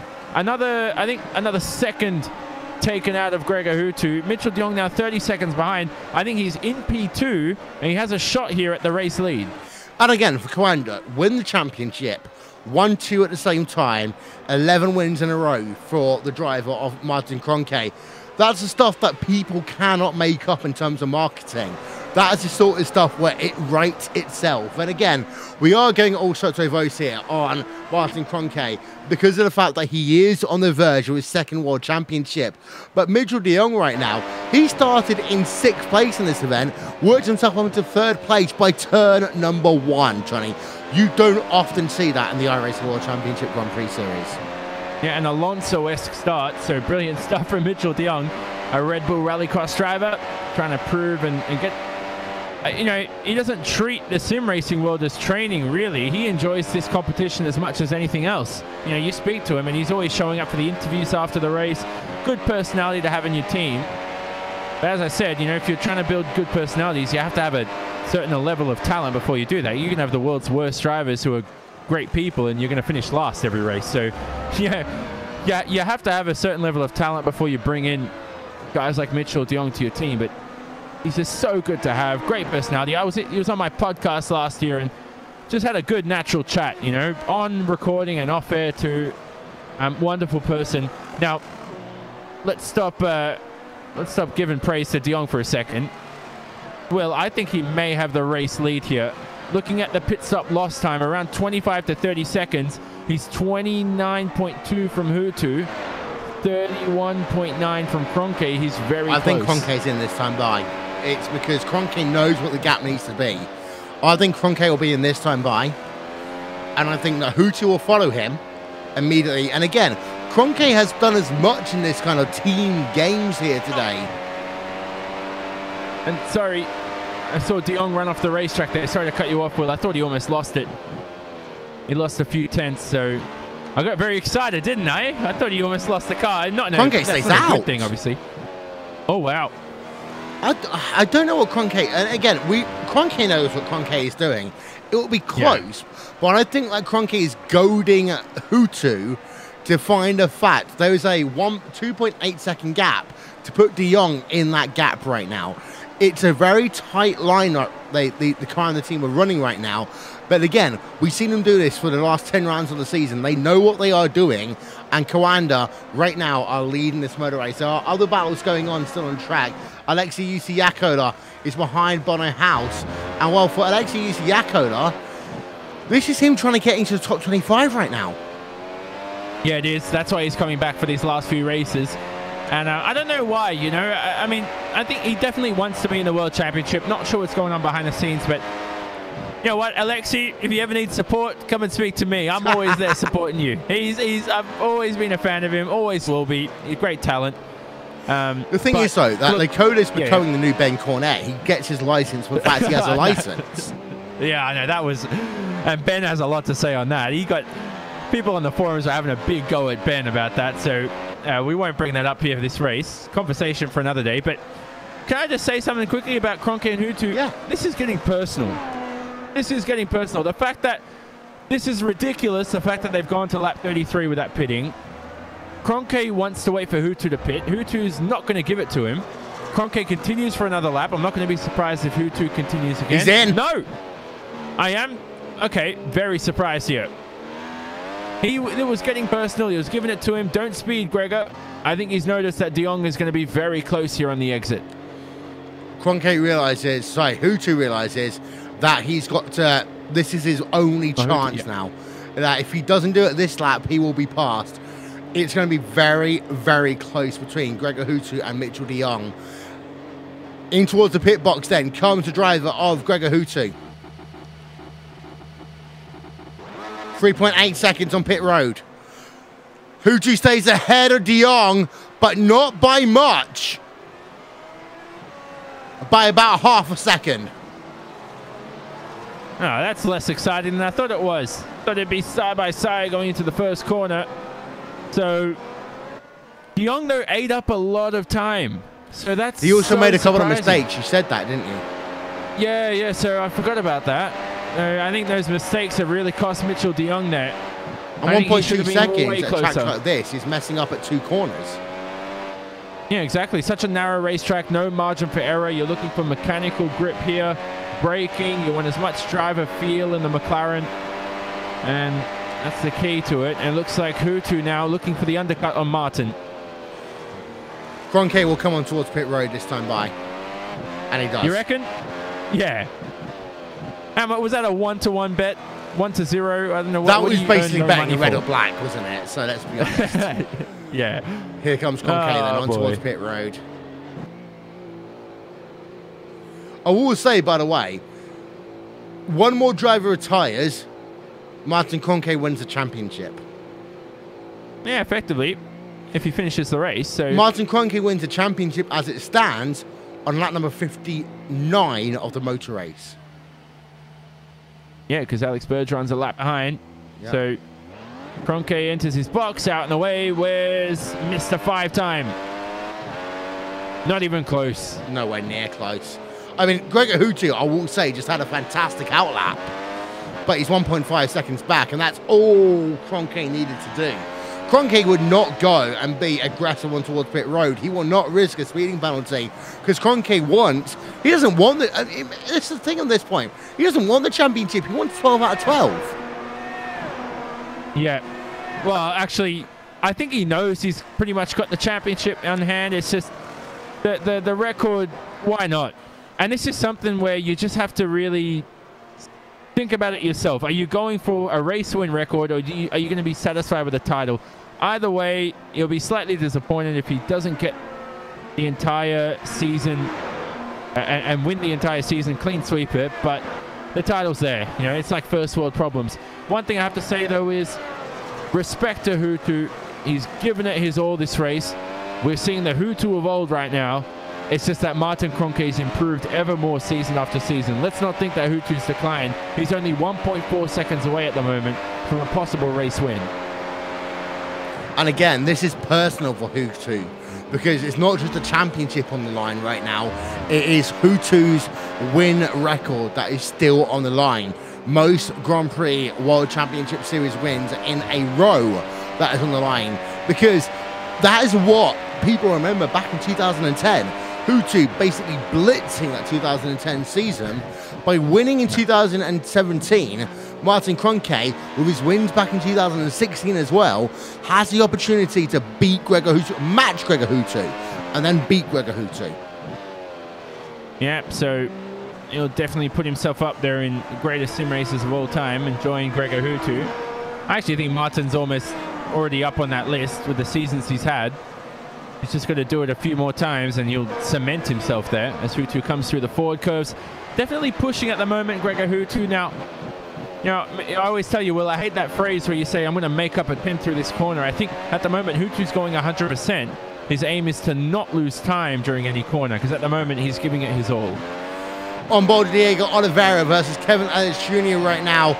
This is a battle outside of your top 15, but it really is important. And again, we've got to talk about the people outside the top 15 in the championship, side by side ahead of them. Two Radicals cars. Kevin Ellis Jr. Is in spin, and that is Mo Garfilo turned around. Yeah, pit maneuvered Filio by an Apex Racing UK car. It may have been Kevin Ellis Jr. who. No, that was his teammate. Yeah. So that was his teammate, I believe, down on the Radicals Online team. And I was about to say, the Radicals drivers having a pretty good race here today. They don't want to fall over each other, but they ended up being side by side through turn number one. Through turn number, you're right, it was an Apex car that turned them around. You will. Yeah, it's not. It was Kevin Ellis Jr. That's the second time that's happened this race for Ellis Jr. It happened at turn one with Jurgis, turn number two with Filio. Hasn't had the best of races, and he'll fight back from it. He's one of those young guys who really wants to do well. He's not just here for the giggles. He's here for definitely wants to make a name for himself in this series as he opens up DRS now to try and get past Paul Lilbrink. He's also got PSR's Diogo Oliveira behind for Positive Sim Racing. Yeah, as they come down in towards the chicane, then the Vidal chicane in towards the Jaguar curve. They come final corner on the racetrack, and we're on board then with Diego Oliveira. Let's give you a lap on board actually with Oliveira down in P number 20.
All drivers remain in the same place. I know, Johnny, you wanted to talk about, whoa, we got a side-by-side going on behind. For a moment, at least, this was Paslis Gurgis. And Gurgis had a really weird race, I would say, here today. Yeah. Jurgis is, yeah. I mean, he was a bit over-aggressive in terms of defending Ellis Jr. It was a very smart move on paper to do. It's just a centimeter off working, and that's where the clip happened. He was collected by Kevin Ellis Jr., which didn't help. But what did you want me to talk about? I forgot what I wanted to say. We're talking about Apex Racing. Yeah, we're going to talk about Apex. I was going to talk about the fact that I wanted to show the camera from one driver. You wanted to be from another, but seeing Diego Oliveira seeing Ellis Jr. and Ilbik fighting, in my opinion, was a better thing to watch. Yeah. And Diego Oliveira for PSR. I mean, Javier Alvarez, I love that guy so much. The best team owner anybody could ask for. You show up to race and you want to race not just for yourself, but because you've got a guy who constantly puts in the faith in you. Even if you're horrible as a driver, he'll put in the faith in you. He's one of those guys. That team, I hope they grow. The biggest issue for PSR is the fact that they've lost all their good talent over the years. I've left the team. I wasn't a good talent, I think. So that's their biggest issue, which they'll need to fix. Tell you what, not bad a commentator. I'll tell you that one's got side by side right now going on. Vicara versus Gergis. Gergis, they're trying to find a way past. Can't do so. I think he's got damage. Yeah, he has. Sorry, Will. Yeah. So remember, he started in P9. He doesn't have the pace even to keep up with these guys at the back end of the grid. So definitely damage. Here's an interesting one. Alexei Yakola is right behind Bono House. This is just saying. Is another red line driver going to just not dive bomb, but surprise not do the team other orders? Yeah. I will say at this stage, if one more driver retires, the championship is Martin Kroenke's. Yeah, you're right. So we know Kroenke. I mean, he's probably going to win this race at the moment, looking at his pace in relation to Hutu, but. Yeah, once one more driver doesn't finish, Kroenke's got the title wrapped up. He won't be able to celebrate, though, until the checkered flag. And that's where he has to wait. We're only 2/3 of the way through this event. We are indeed. Lap number 40 or 60 here on RaceSport TV. There are your top 8. Martin Kroenke leads away by 2.5 seconds over Gregor Hutu. Mitchell de Jong is in 3rd place right now. He is 4 seconds, however, behind the driver of Hutu. Great Shawhorse is in 4th, and Peter Berryman rounds out your top 5. Berryman at one point was very close behind Shawhorse. No longer the case. Bono House, he has slid down into P number 6. Alexei Yakola is in 7th place, and then Mark Backham rounds out your top 8 right now. Top 10, Anton Hegelin and Jamie Fluken. The one thing that really kind of makes me a bit upset about this race is how Hegelin and Fluke are kind of lost out in pit stops. Yeah, and maybe they need to have a look at that after the race. I think you come into a race and you know what lap you're going to pit in before it happens. A lot of people think you just improvise and think, oh, where am I going to be, whatever, enter this lap. No, this is all pre-planned, and at least I did that with my team. I mean, we were so prepared back in the day when I was racing, where we'd even have our, or at least I did, when I would go out on the track during qualifying. So every minute left in the session when I would time it, and we used to have to worry about traffic, all this kind of stuff. So everything to do with this race is pre-planned. You never improvise. Only sometimes, if things don't go well, I should say. In Anton Hegelin's case, for Apex Racing UK, the thing is, though, they qualified pretty well. The start of their race was pretty good, but now they are, again, the team we're talking about being the best of the rest. Peter Berryman, of course, is in P number 5 for that team, and he has done a sterling job here today. And again, we have got to really laud the applause of Peter Berryman, because he has got himself, get this, Bono House, Alexei Yakola, Matt Backham, Antoine Hegelin behind him. These are drivers you do not want to have behind you in any race ever. No, it's very intimidating when you see those names, but they're only names on paper. If you're in front, it means you're as good as them. That's what Berryman's facing at the moment. First race back, he's got such a, I don't know what he's doing behind the scenes. I know he's an avid snooker player. I think he might be a world champion, if I recall, in snooker. So, well, for his age anyway, I don't know what's going on. Maybe a UK champion. Do you know anything about that, Will? I don't know. I played archery. You play snooker. Who cares? Difference. Hit a ball into a hole, or hit an arrow into a target. Same difference. Well, the work ethic though translates to sim racing. It's like Atsay Kirchhoff. Atsay Kirchhoff, speed skater, translated to sim racing. The work ethic and effort he put in. And let's not forget, you know, at one point we were calling Antti Kirchhoff a new world champion. The same way we're now calling Bono House, we're like calling Frank Shawhorse a future world champion. But look at the difference now. Bono Haas 200k richer over the winter, 220k richer. And the other thing is, I mean, you mentioned before about like the commentators working hard and all this kind of stuff. Michael Dinkel out here, he can't race. He's got so many stuff going on in his personal life. He can't dedicate his time to this. Peter Berryman, other stuff going on behind the scenes. These drivers can't always just focus on racing. I'd say a lot of stuff behind the scenes too. So you can't dedicate your entire life to sim racing. And you know, people are wondering, what am I saying? If you're a driver who's racing the World Championship, you know it. You can't just show up to these races and not care, unless you're Riku Alatalo. You can, of course, because Riku Alatalo is very, very, very strong and good. It's Ricky Atulu for the record. Atulu, excuse me, PSR. So, moral of the story is what I'm trying to say is, you know, as a commentator now too, you know, we're all putting in the work. As excuse me, actually, let's talk about this later. De Jong Shottor's battling away. Yeah, and that is a battle for third and fourth place on Dragon Wild. De Jong is in third place right now. Shawhorse wants that third place away from the driver on Mitchell De Jong. We're on board with him right now as they exit the Mercedes-Benz Arena section down into turn number 5 and 6. And for De Jong, he's got nothing to lose. This is the issue in many ways. When he came into this race, when he saw qualifying, De Jong's basic strategy was make sure that Hutu does not get the win. That's happened. So all of a sudden now, De Jong's just turning test laps. If you got to be frank and honest about this, De Jong is, he's getting a third place if he finishes where he is. He is turning test laps, however. Yeah. And as you say that, all 3 Redline cars, actually 4, including Alexei Siakala, they've all switched on at this part of the stint. So, I mean, the pace by Redline at the moment is incredible. Even Hutu's creeping in on Kroenke in front as Haas has a look into the Vidal chicane.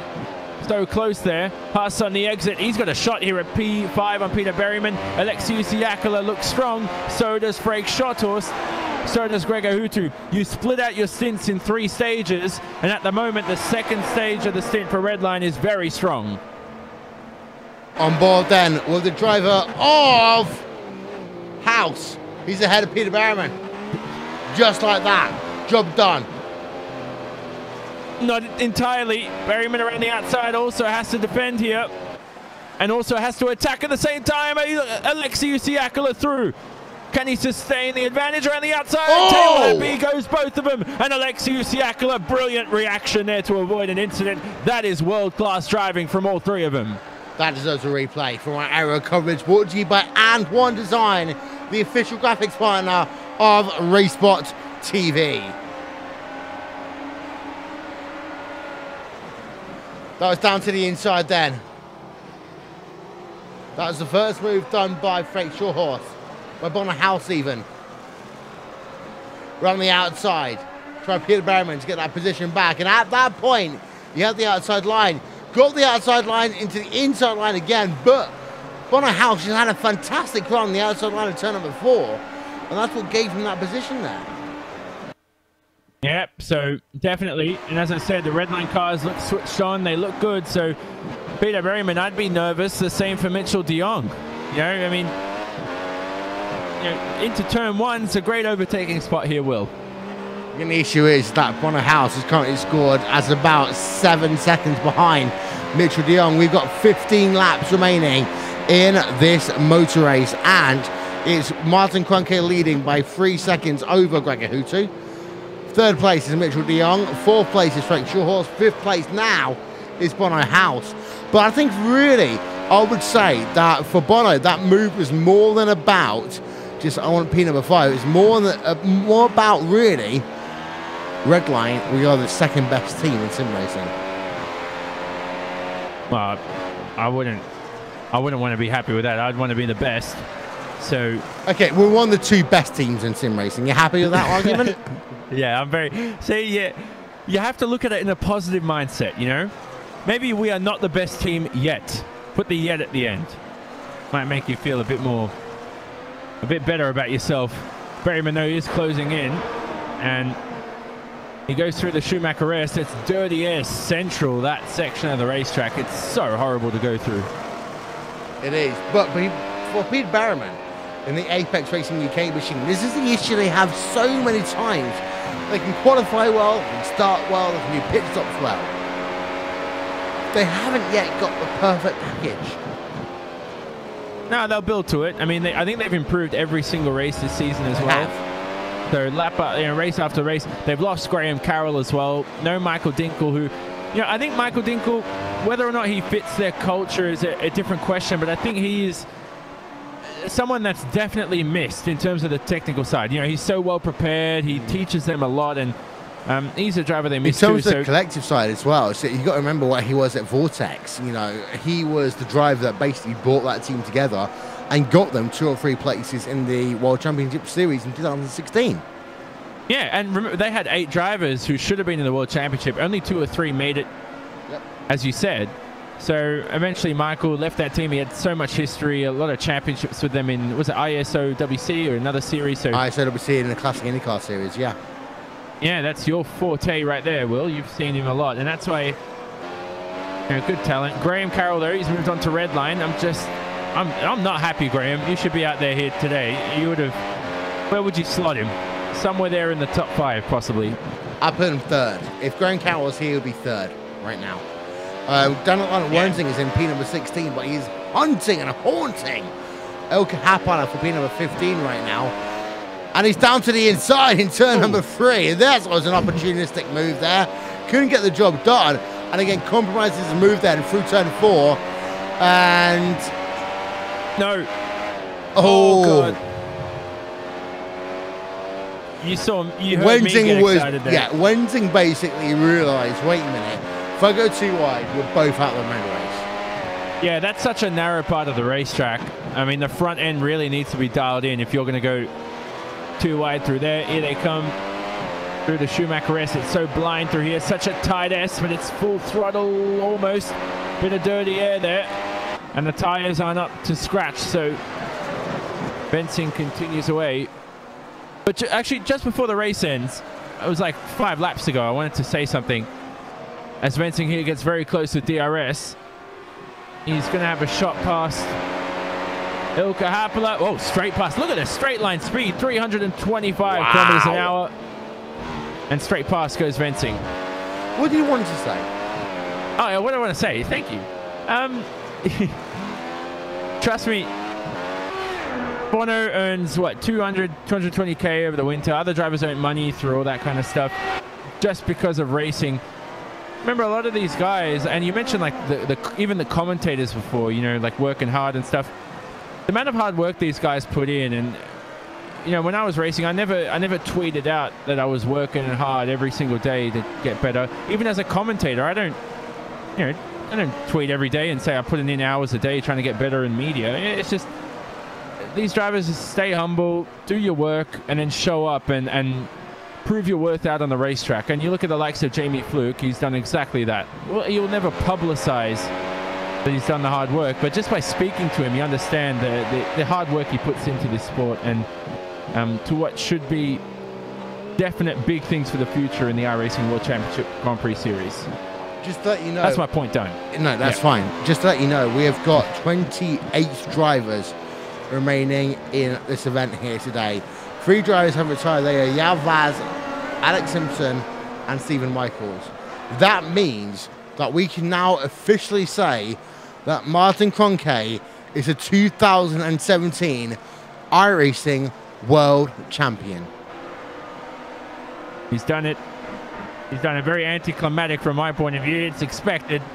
But he deserves it. He deserves it, definitely. Well deserved. He earned it.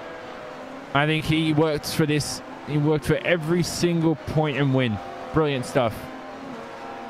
The thing with Martin Kroenke for me is that he's not got every pole position. He hasn't had every lap led, but he has won every race this season. And the thing for me is I know that Kroenke will fight for this win and fight for the next win at Circuit of the Americas, because that's what he wants to do, because that's what he is born to do. But for Martin Kroenke, he knows at this point, because I'm not going to be the first person to say this to him. Someone else in his team has already said, wait a minute, the 28 drivers, you won the championship.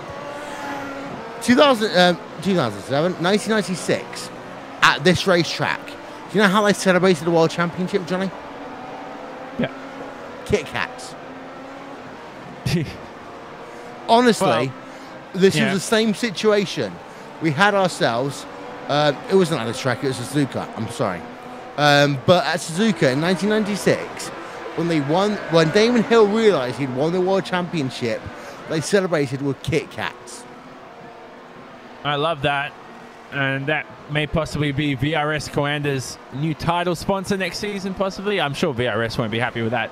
But no, that's exactly, you know what, I don't know what he's going to be doing after the race. You know what, Martin, for all you viewers out there, do you want to actually know what Martin does after a race? He does his interview, he'll stay and chat with us for 10 minutes, and he just goes and eats lunch and probably studies or something like that. That's a sim racer's life. That's why so many young sim racers, once they get jobs and all this kind of stuff, there's not enough of a market here to earn money and do this full time. And it's just life, you know. So that's what Martin does. Immense talent. And he's on his way towards 2 world titles in a row. He's doing an Alonso. Hopefully more, though, in the future. But that's nothing to take away from Great Hutu at the same time, because he does exactly the same thing. And to be fair, Hutu has come out to play here today. He's second in this race. He got pole position. He lost it. What happened to Team Redline at turn number 1? You're talking about lap 1, aren't you, right? Yeah. So just a poor start off the line.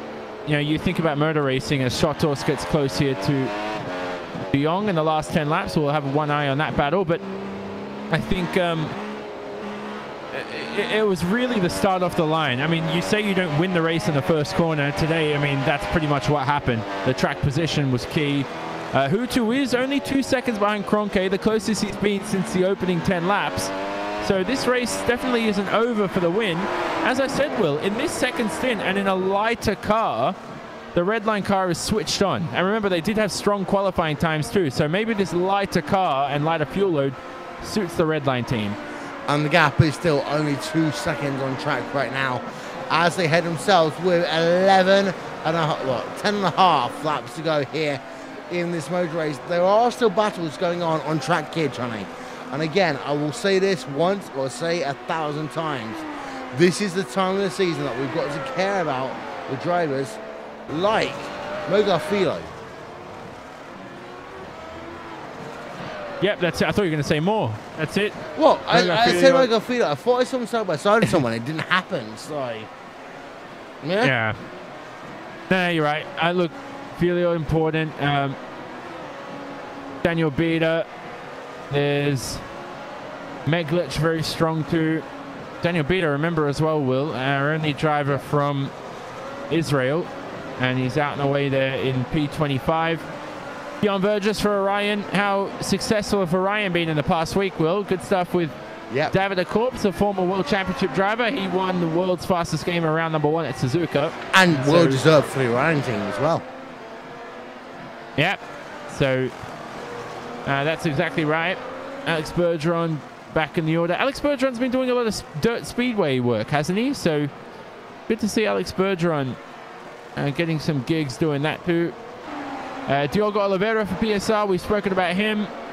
PSR, they just need to find as much talent as possible and climb their way up into the top 10. I think they're a team that lurks around here and there. They just need a bit of luck on their side and a bit of driver management. You know what? With the driver academy they got setting up and stuff, definitely good things hoping to come into play there, Will. And so. No, that's it. I was going to say something else, but I think I've given too much praise to PSR. You go on. You go on. Still. No. PSR, they're doing well. I like them. Paul Ilbrink, great for Radicals too. We always want to see good stuff for Radicals. Will, definitely. It's also worth remembering as well here, Johnny, that we've got ourselves one round of the championship still to go. And in fact, in many ways, many people will be praising the fact that Martin Kroenke has got himself the championship win here done today, because the next round of the championship is going to be a case of who's in and who's out.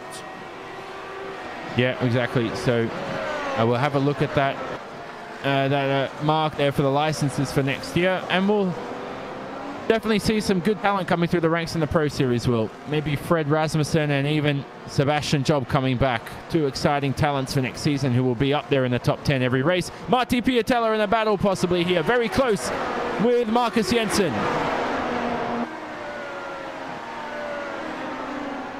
Let's have a look.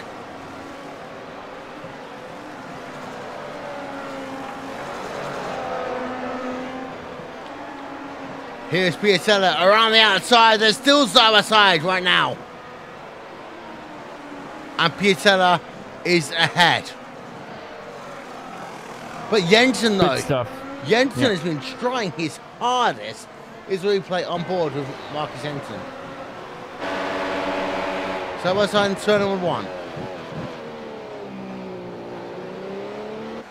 And the thing about this racetrack is as well, is that you get the move done in turn number 1, but you got to hold it through turn number 2, 3, and 4 here. Yeah, and we've seen some drivers lunge up the inside of 3, and they're being caught unaware. And that is, you know, definitely not what you want to be doing. Although we've had some, I think, you know, we always get a couple of contact here and there. I've been very proud of everybody here today. Will, classy driving and showing off their talent. The whole field's been spot on today. Suzuka race wasn't that entertaining in terms of on-track battles. I think we've had some good scraps here today, and it's been clean too. Yeah, as we look at the replay again from those two drivers, again, it's still entertaining. And the thing is, Johnny, it's like we talk about there's 3 overtaking opportunities here, but of all of those opportunities, each of them deserves a lead up. Yeah, they do. What do you mean by lead up? It means that someone's going to sit in the car and find a way past the other driver. Yeah, you're right. You got to set it up a few corners before. Turn number 1 here, the downhill braking zone. Making sure you don't lock up too much, and it's so easy to drift wide on the outside. You got the Dunlop hairpin into 8, the next best opportunity. And then the Vidal chicane, which is so tight, and you won't really see too wide go through there. We're on board right now.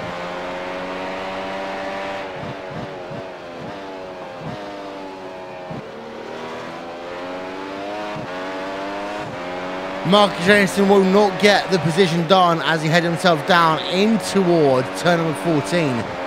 But Jensen has had a great race here today, Johnny. He has basically been one of these drivers that said, you know what, go for it. Put myself into a difficult position and let me go for it. Yeah, he has. So Jensen, young man, he's been very impressive this season. Lock up there from Piatella, and that's going to compromise his exit. Jensen almost loses it. Oh, they both stuffed up at the same corner, and that equals out the battle. And Jensen could have gone from the inside there, but he couldn't have done so. Now, the thing is, he actually lost more than he would have done if he would have been side by side down the chicane there, Johnny. Yep. And so, oh, have a look at this, sorry. Red line drivers alongside each other too. Bono Haas and Frank Schothorst. What's happened to Schothorst? He's lost 7 seconds to Mitchell de Jong in front. Huge issue for Frank Schothorst there, Will. 7 seconds. 7 seconds. I'm not going to sing that song. Don't sing it. Who's it by? I don't know who it's by, but hey. Bono Haas, that's the issue. He's down on P number 5 right now. And as it stands, the championship is well and securely in the hand of Martin Kroenke, but there's still only 3 retirees, and there's only 3 retirees in this race here today. Yep, so 3 retirees of Baz Simpson, Alex Simpson, Stephen Michaels, and Stephen we know was collected by Alex into turn 1. He just got a bit hot into that first corner. Alex in his first race this season, a race return. Hopefully we see him next round, Will, at the Circuit of the Americas. Here's Bono Haas having a look at Frank Schothorst for P4. Here comes Bono Haas. No, not yet. Through turn number 2, yeah, he tries to go through, but the gap is too big there, Johnny. Yeah, and he got on the dirty line too at turn 2. He's lost a lot of time. So I think Schotters lost time. Some technical issue happened. He was just coasting here at this section of the racetrack at turn number 6. They head through the forward curve, and Bono was almost alongside his teammate. So I think de Jong's got that podium settled. Hutu still 2.2 seconds behind Martin, but it's this battle for 4th and 5th we look out for. But it won't be a podium, that's the thing, because it'll be outside of the podium as it stands right now, with 6 laps remaining in this motor race. We've got ourselves Bono House versus his own teammate right now, and Freddie Shaw's is like, what is going on right now? I don't care, I just want this position. But for Shawhorse needs these points. He does. Schotters needs it, and it'll be definitely be good for the championship here as they continue away. I think Schotters at the same time, 5 laps remaining. He needs this for pride too. I think him and Bono have been in a good challenge between each other, and they each want to beat each other in the championship despite being good teammates. Down to the last 5 laps here of this event, and well, Martin Cronkey has still got himself the advantage. The advantage between himself and Gregor Hutu is 2.2 seconds on board right now with that driver of Martin Cronkey.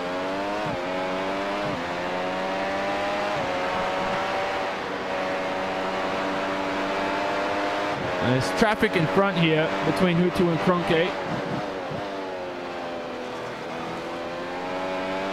And this isn't going to help Hutu out, by the way. Hutu is going for the race win here. It's not over with 5 laps remaining. Talk us through it, Johnny. So Hutu now going to go break for the Vidal chicane. Oh, that's not going to help. The driver's in front there of Oliveira. He moves out of the way. Ulbrink as well. They're scrapping for that P19 position. Gregor's lost a lot of time from this. That could potentially be race over for Gregor Hutu as he switches on DRS and gets a bit of sweet DRS there. He's lost time, gets to make it back up just slightly. It's slightly, but not slightly enough there for Gregor Hutu. He is still 2.3 seconds behind the driver of Martin Cronkey as he heads himself through Mercedes-Benz Arena as Cronkey has not put a foot wrong this entire season, Johnny, and you and I have spent the last 9 months commentating this, and now Cronkey, a 2-time champion in the making. Definitely love it. He's deserved this championship more than ever. It's less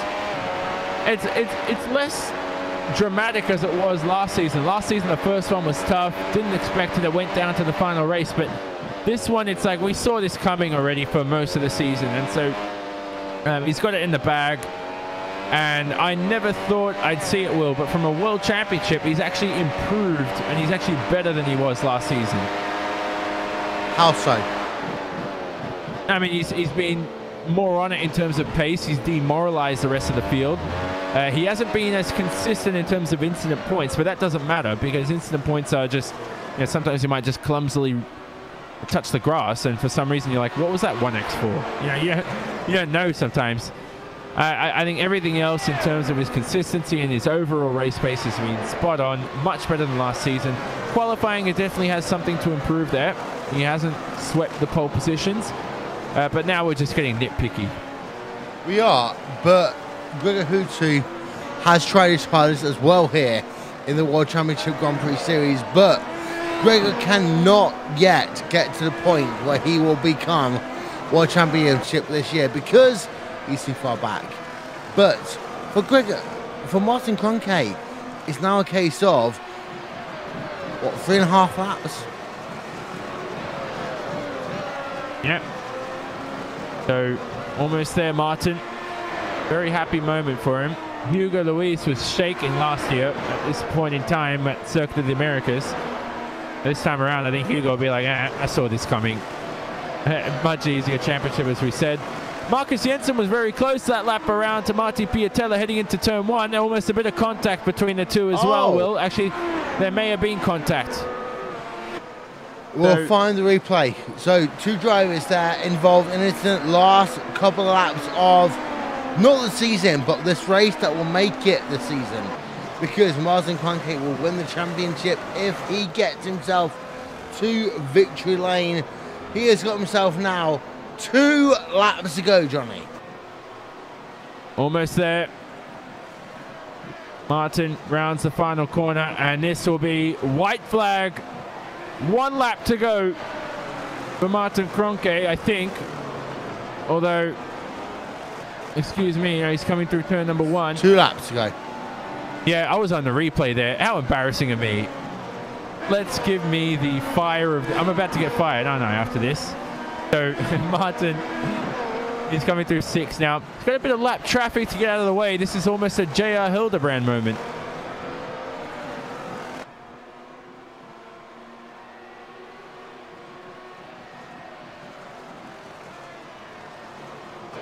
So through the hairpin, lap traffic should get out of the way. That was Ilka Happala. Kevin Ellis Jr. in front. Kevin Ellis Jr. has been in, I mean, a lot of battles this race. I don't know, Will, if Kevin Ellis Jr. won't be happy with this race, but he's had better ones in the past, you know. Good, as I said, nothing to be fazed about. So don't be angry from this. Just keep on trying. And that's the motto I would have, right? That's the way I would do it.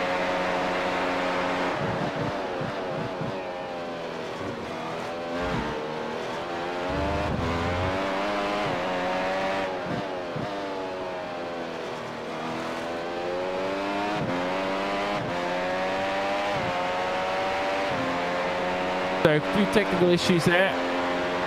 Can't hear Will. We fix that. It's unfortunate because Martin Cronkite is on the final lap of the race. There's Kevin Ellis Jr. getting out of the way.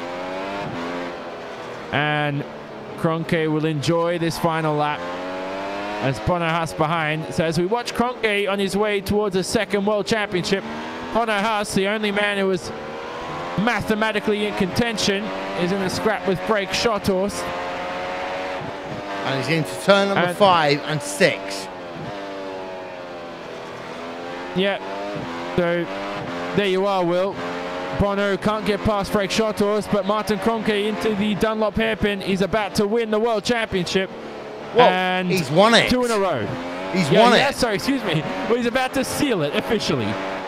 So now he comes to the Schumacher-esque, and what a thing there for Martin Cronkite, because of the fact that Michael Schumacher, of course, for every German sim racer, has been a big thing in their mind.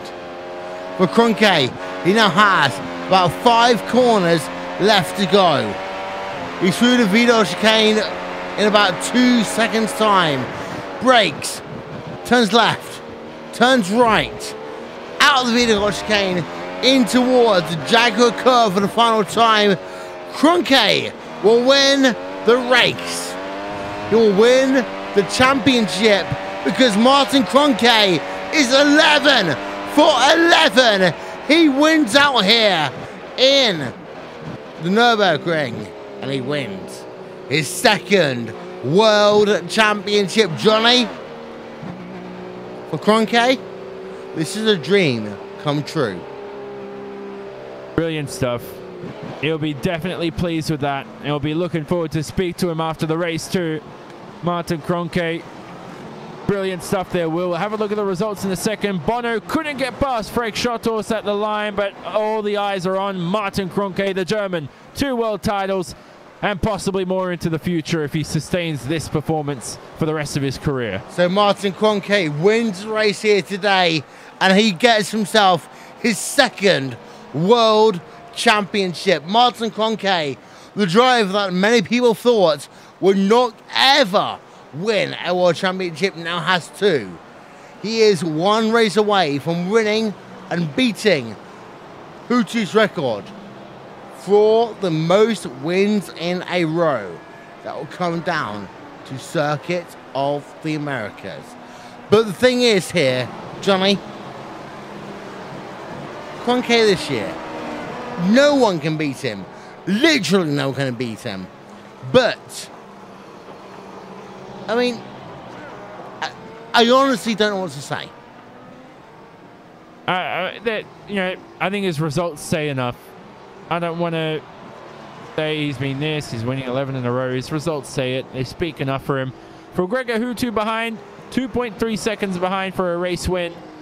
Very, very impressive. And just to let you know, Will, that's the closest Hutu's been to a race win all season. So the fact that as Kroenke now does some very horrible, I don't know what he's doing. He's doing burnouts. Here we go. Almost hit the wall there. I was getting concerned. That would be cool for 95. At least he didn't hit the wall. So here he comes now across the main straight. Definitely happy. Let's have a look at Martin Kroenke, Will. Two-time world champion. Hutu, the closest he's been to a race win at the strongest track. Oh, he exited. Oh, man. He should be disqualified from the race now. No. And the championship. Two-time world champion. Nah, just going away from you. Yes, we can. But for Martin Kroenke, and the thing is, I always say this hand on heart because I saw Martin Kroenke. This was back in Glacier TV days. He did one race where he beat Gregor Hutu. And I said, he is a future world champion. It took him 3 years to get the first one. I cannot believe what he's done since then. Hey, it's all hard work. As we said, he's put in the effort. He's understood everything. He's got the setup dialed in for the McLaren. As soon as a new car comes into a series as a driver, you have to be on top of it from day one. I think when you come in a year behind like Bono, the experience of having an extra 12 months, and yes, Bono did work with the McLaren, not necessarily in the World Championship, but that's a different story. So, you know, to have the World Championship experience and the constant grind of doing a season is so important. Kroenke's been on top of it from day one. He's had the talent to go with it, the personality, everything like that. Team will definitely be happy with him. Okay, then. Time for your final race results here from the Nurburgring. As it is Martin Kroenke again. 11 for 11 here in the iRacing World Championship Grand Prix Series. But then, Hutu comes home in second place. Took a bit of a sabbatical. He did some bad race results, but he came home in second place here today. Third place, Mitchell de Jong. Fourth place, Frex Your Horse. Fifth place, Bonner House. Then, the rest of the top 10 here, Johnny, is an interesting batch. Yeah. So, all the way down there, Alexei Siakala, Berryman, Backham, Higgelen, Fluke in the top 10 as well. They all started in the top 10 except for Higgelen, who started 11th. And the rest of the drivers on that lead lap were Piatella, Jensen, Umashima, who we didn't speak about much today, as well as Yuta Saito, the two Japanese drivers, 13th and 14th. Daniel Laurent Wensing, the final driver on that lead lap in 15th. There you got yourselves the drivers of Kevin Adesanya, Ilka Hapara, Ollie Packer, Paul Brink, and Diego Oliveira running out your top 20 here this afternoon.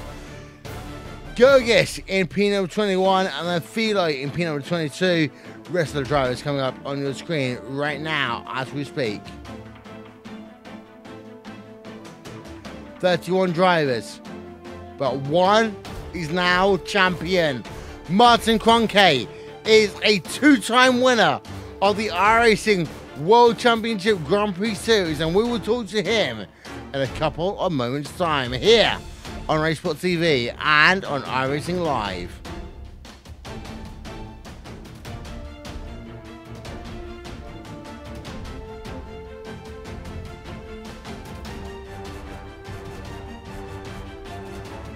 Will. 1 second. Okay, good.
Get ready, going green. Green, green, green.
We have a new world champion.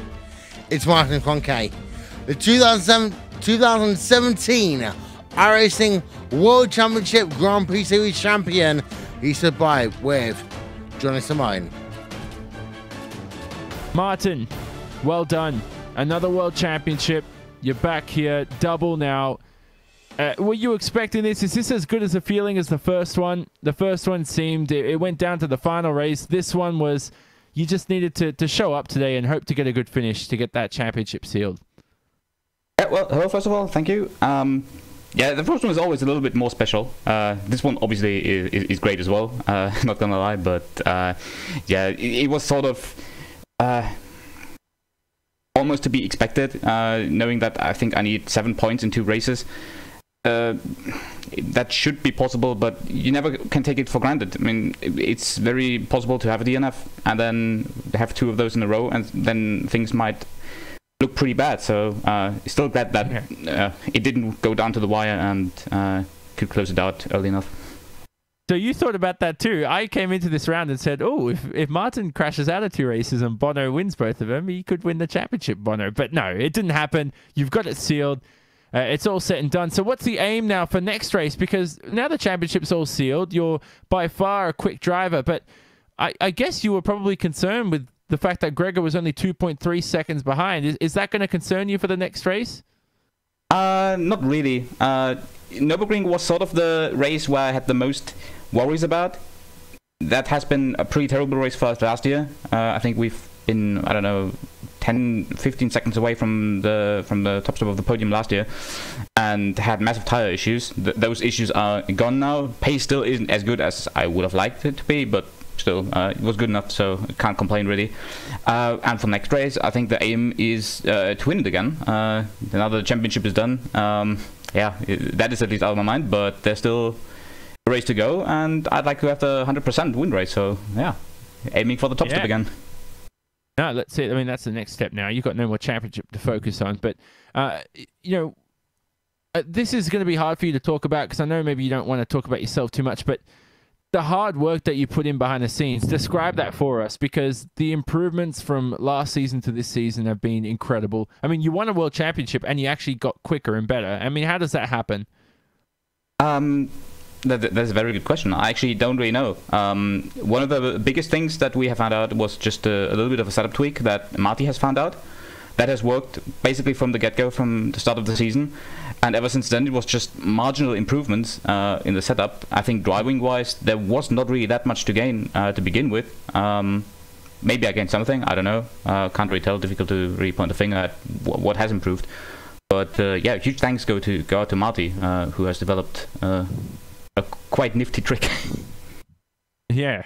Well, we always hear about that. Marty's the setup guru, isn't he, at Coanda, along with you and a lot of other drivers. By the way, this World Championship, did you receive your trophy from last season? I'm not sure if you did. Yeah, I did. Okay, good. So you're going to get the second one because we know Hugo still hasn't got his. So we're finding a way to get that to Hugo Luis from 2011. But think about this for a second. Next season, McLaren again. What do you want to see out of your, not just yourself, but your team as well, to possibly even take a step up and take a step further in terms of domination? I mean, there's not really much more to really try to achieve. I mean, a 1, 2, 3 maybe, or so. That would be nice, but yeah, I hope that the championship next year goes to Coanda again. Other than that, yeah, we'll see. Yeah, and I know all season you've always denied to give the comments in German, but if you do want to do it now, the fact that you've won the World Championship, feel free to do it and give your thanks to your teams and everybody else. No words in German needed. I think everyone understands English these days, so yeah, I'll just start with a huge thanks to all of my teammates who have made this possible, who have been working with me either on track or off the track in one way or another. Huge thanks goes out to those guys. Then of course also to our sponsors, first of all to Virtual Racing School, to Huizenveld as well, to Andone Design, SimQuip, to Joel Real Timing. Yeah, a huge thanks to my family as well, who have always been supportive of this. Yeah, that's pretty much it. Well done, Martin Kroenke. We're proud of you here in the commentary booth. Very impressed with another World Championship. He's got 2 to his name now, and he is definitely in sim racing's, well, he's etched in sim racing's fame almost. A few more seasons, Martin, you may catch up to Mr. 5-time. You never know.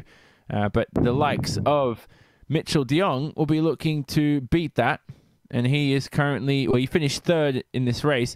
Mitchell, we're not going to be talking about World Championships with you today, but I want to go all the way back to the race start.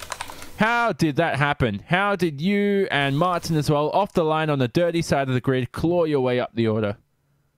Yeah, the start was quite solid, I would say.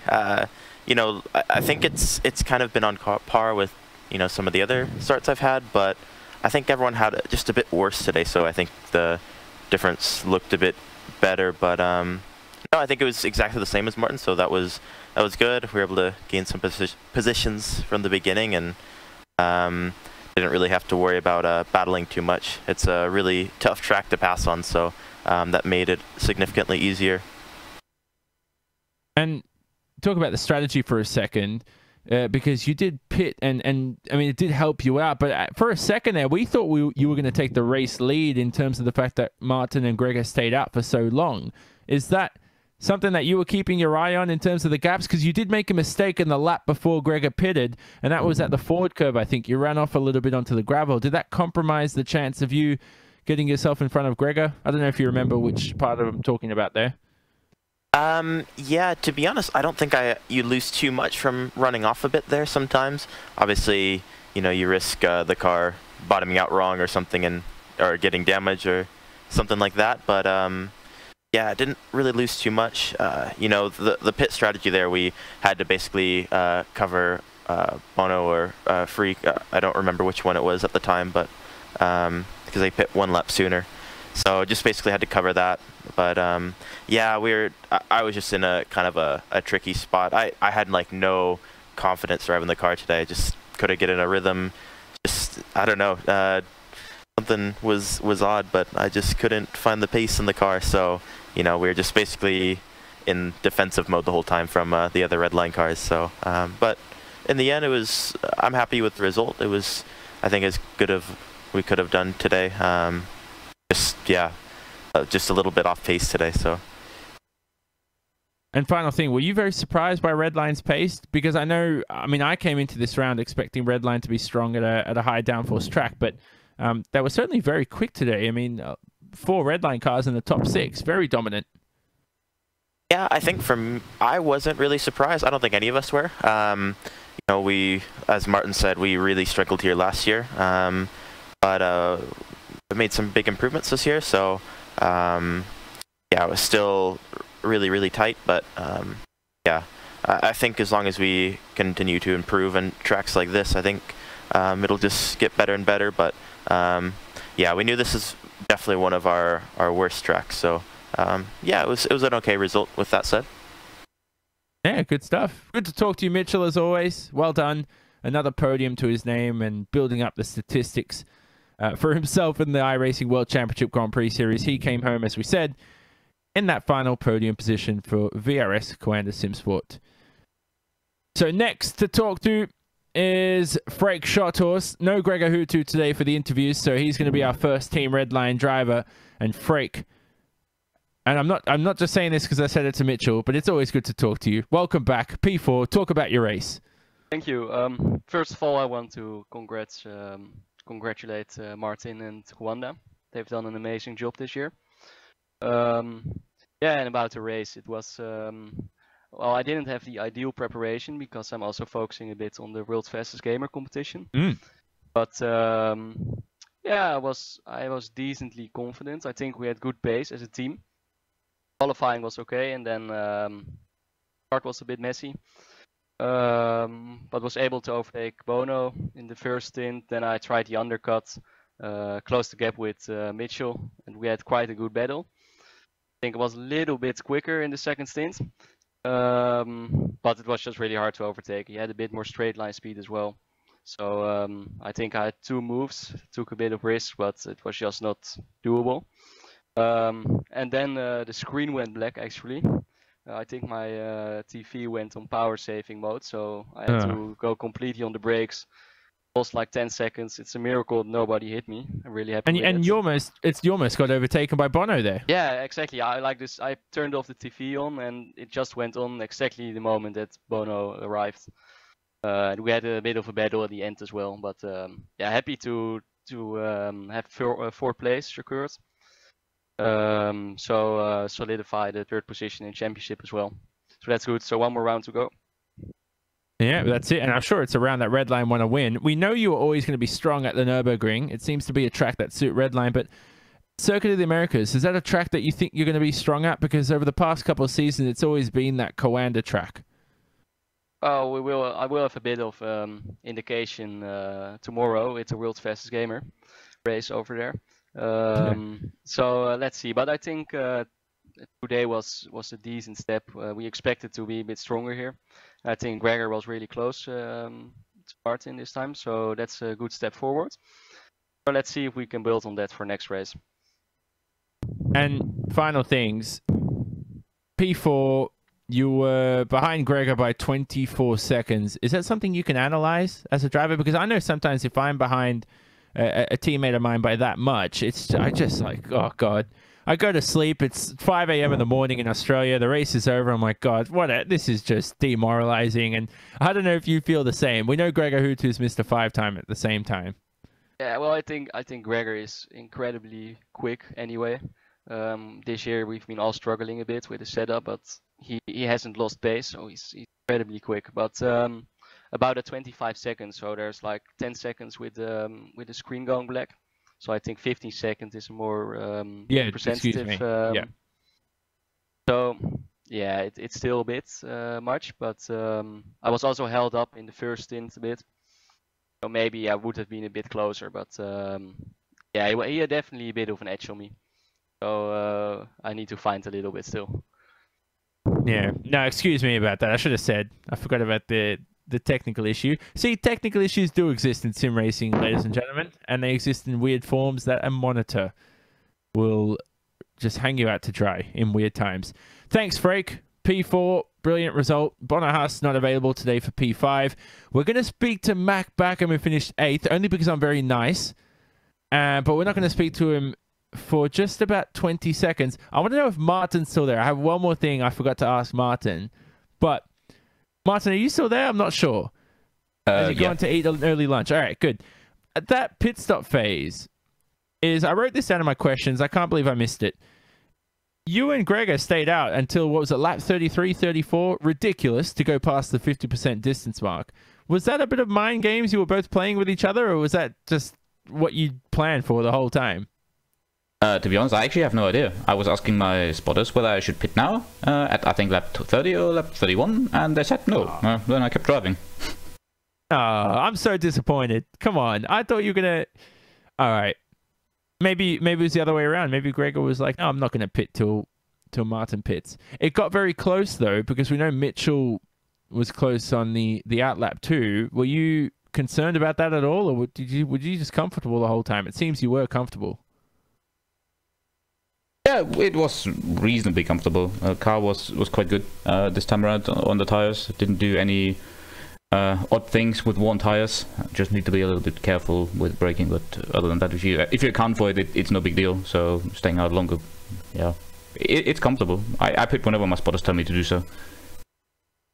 All right, cool. I'll leave you to it. Go enjoy the World Championship. Go and have lunch or whatever you do after a race, and then some champagne with it too. Put a glass of champagne, whatever you need to do to celebrate. We're also going to open up a glass of champagne here too, because Mac Backham is going to join us for a couple quick questions. Mac, first of all, what are you doing here? Only P8? I mean, you did start from 8th too, so I guess not happy, but not too disappointed either. You finished where you started. Yeah, definitely not happy. Quali was, pretty messy. Was really struggling with quali pace in practice, actually, but I had a really good launch, as usual, so I think I was up to P5, and then, boom, Tetris for Jeff got a little tap from behind in turn 7, I think, and I lost a few positions.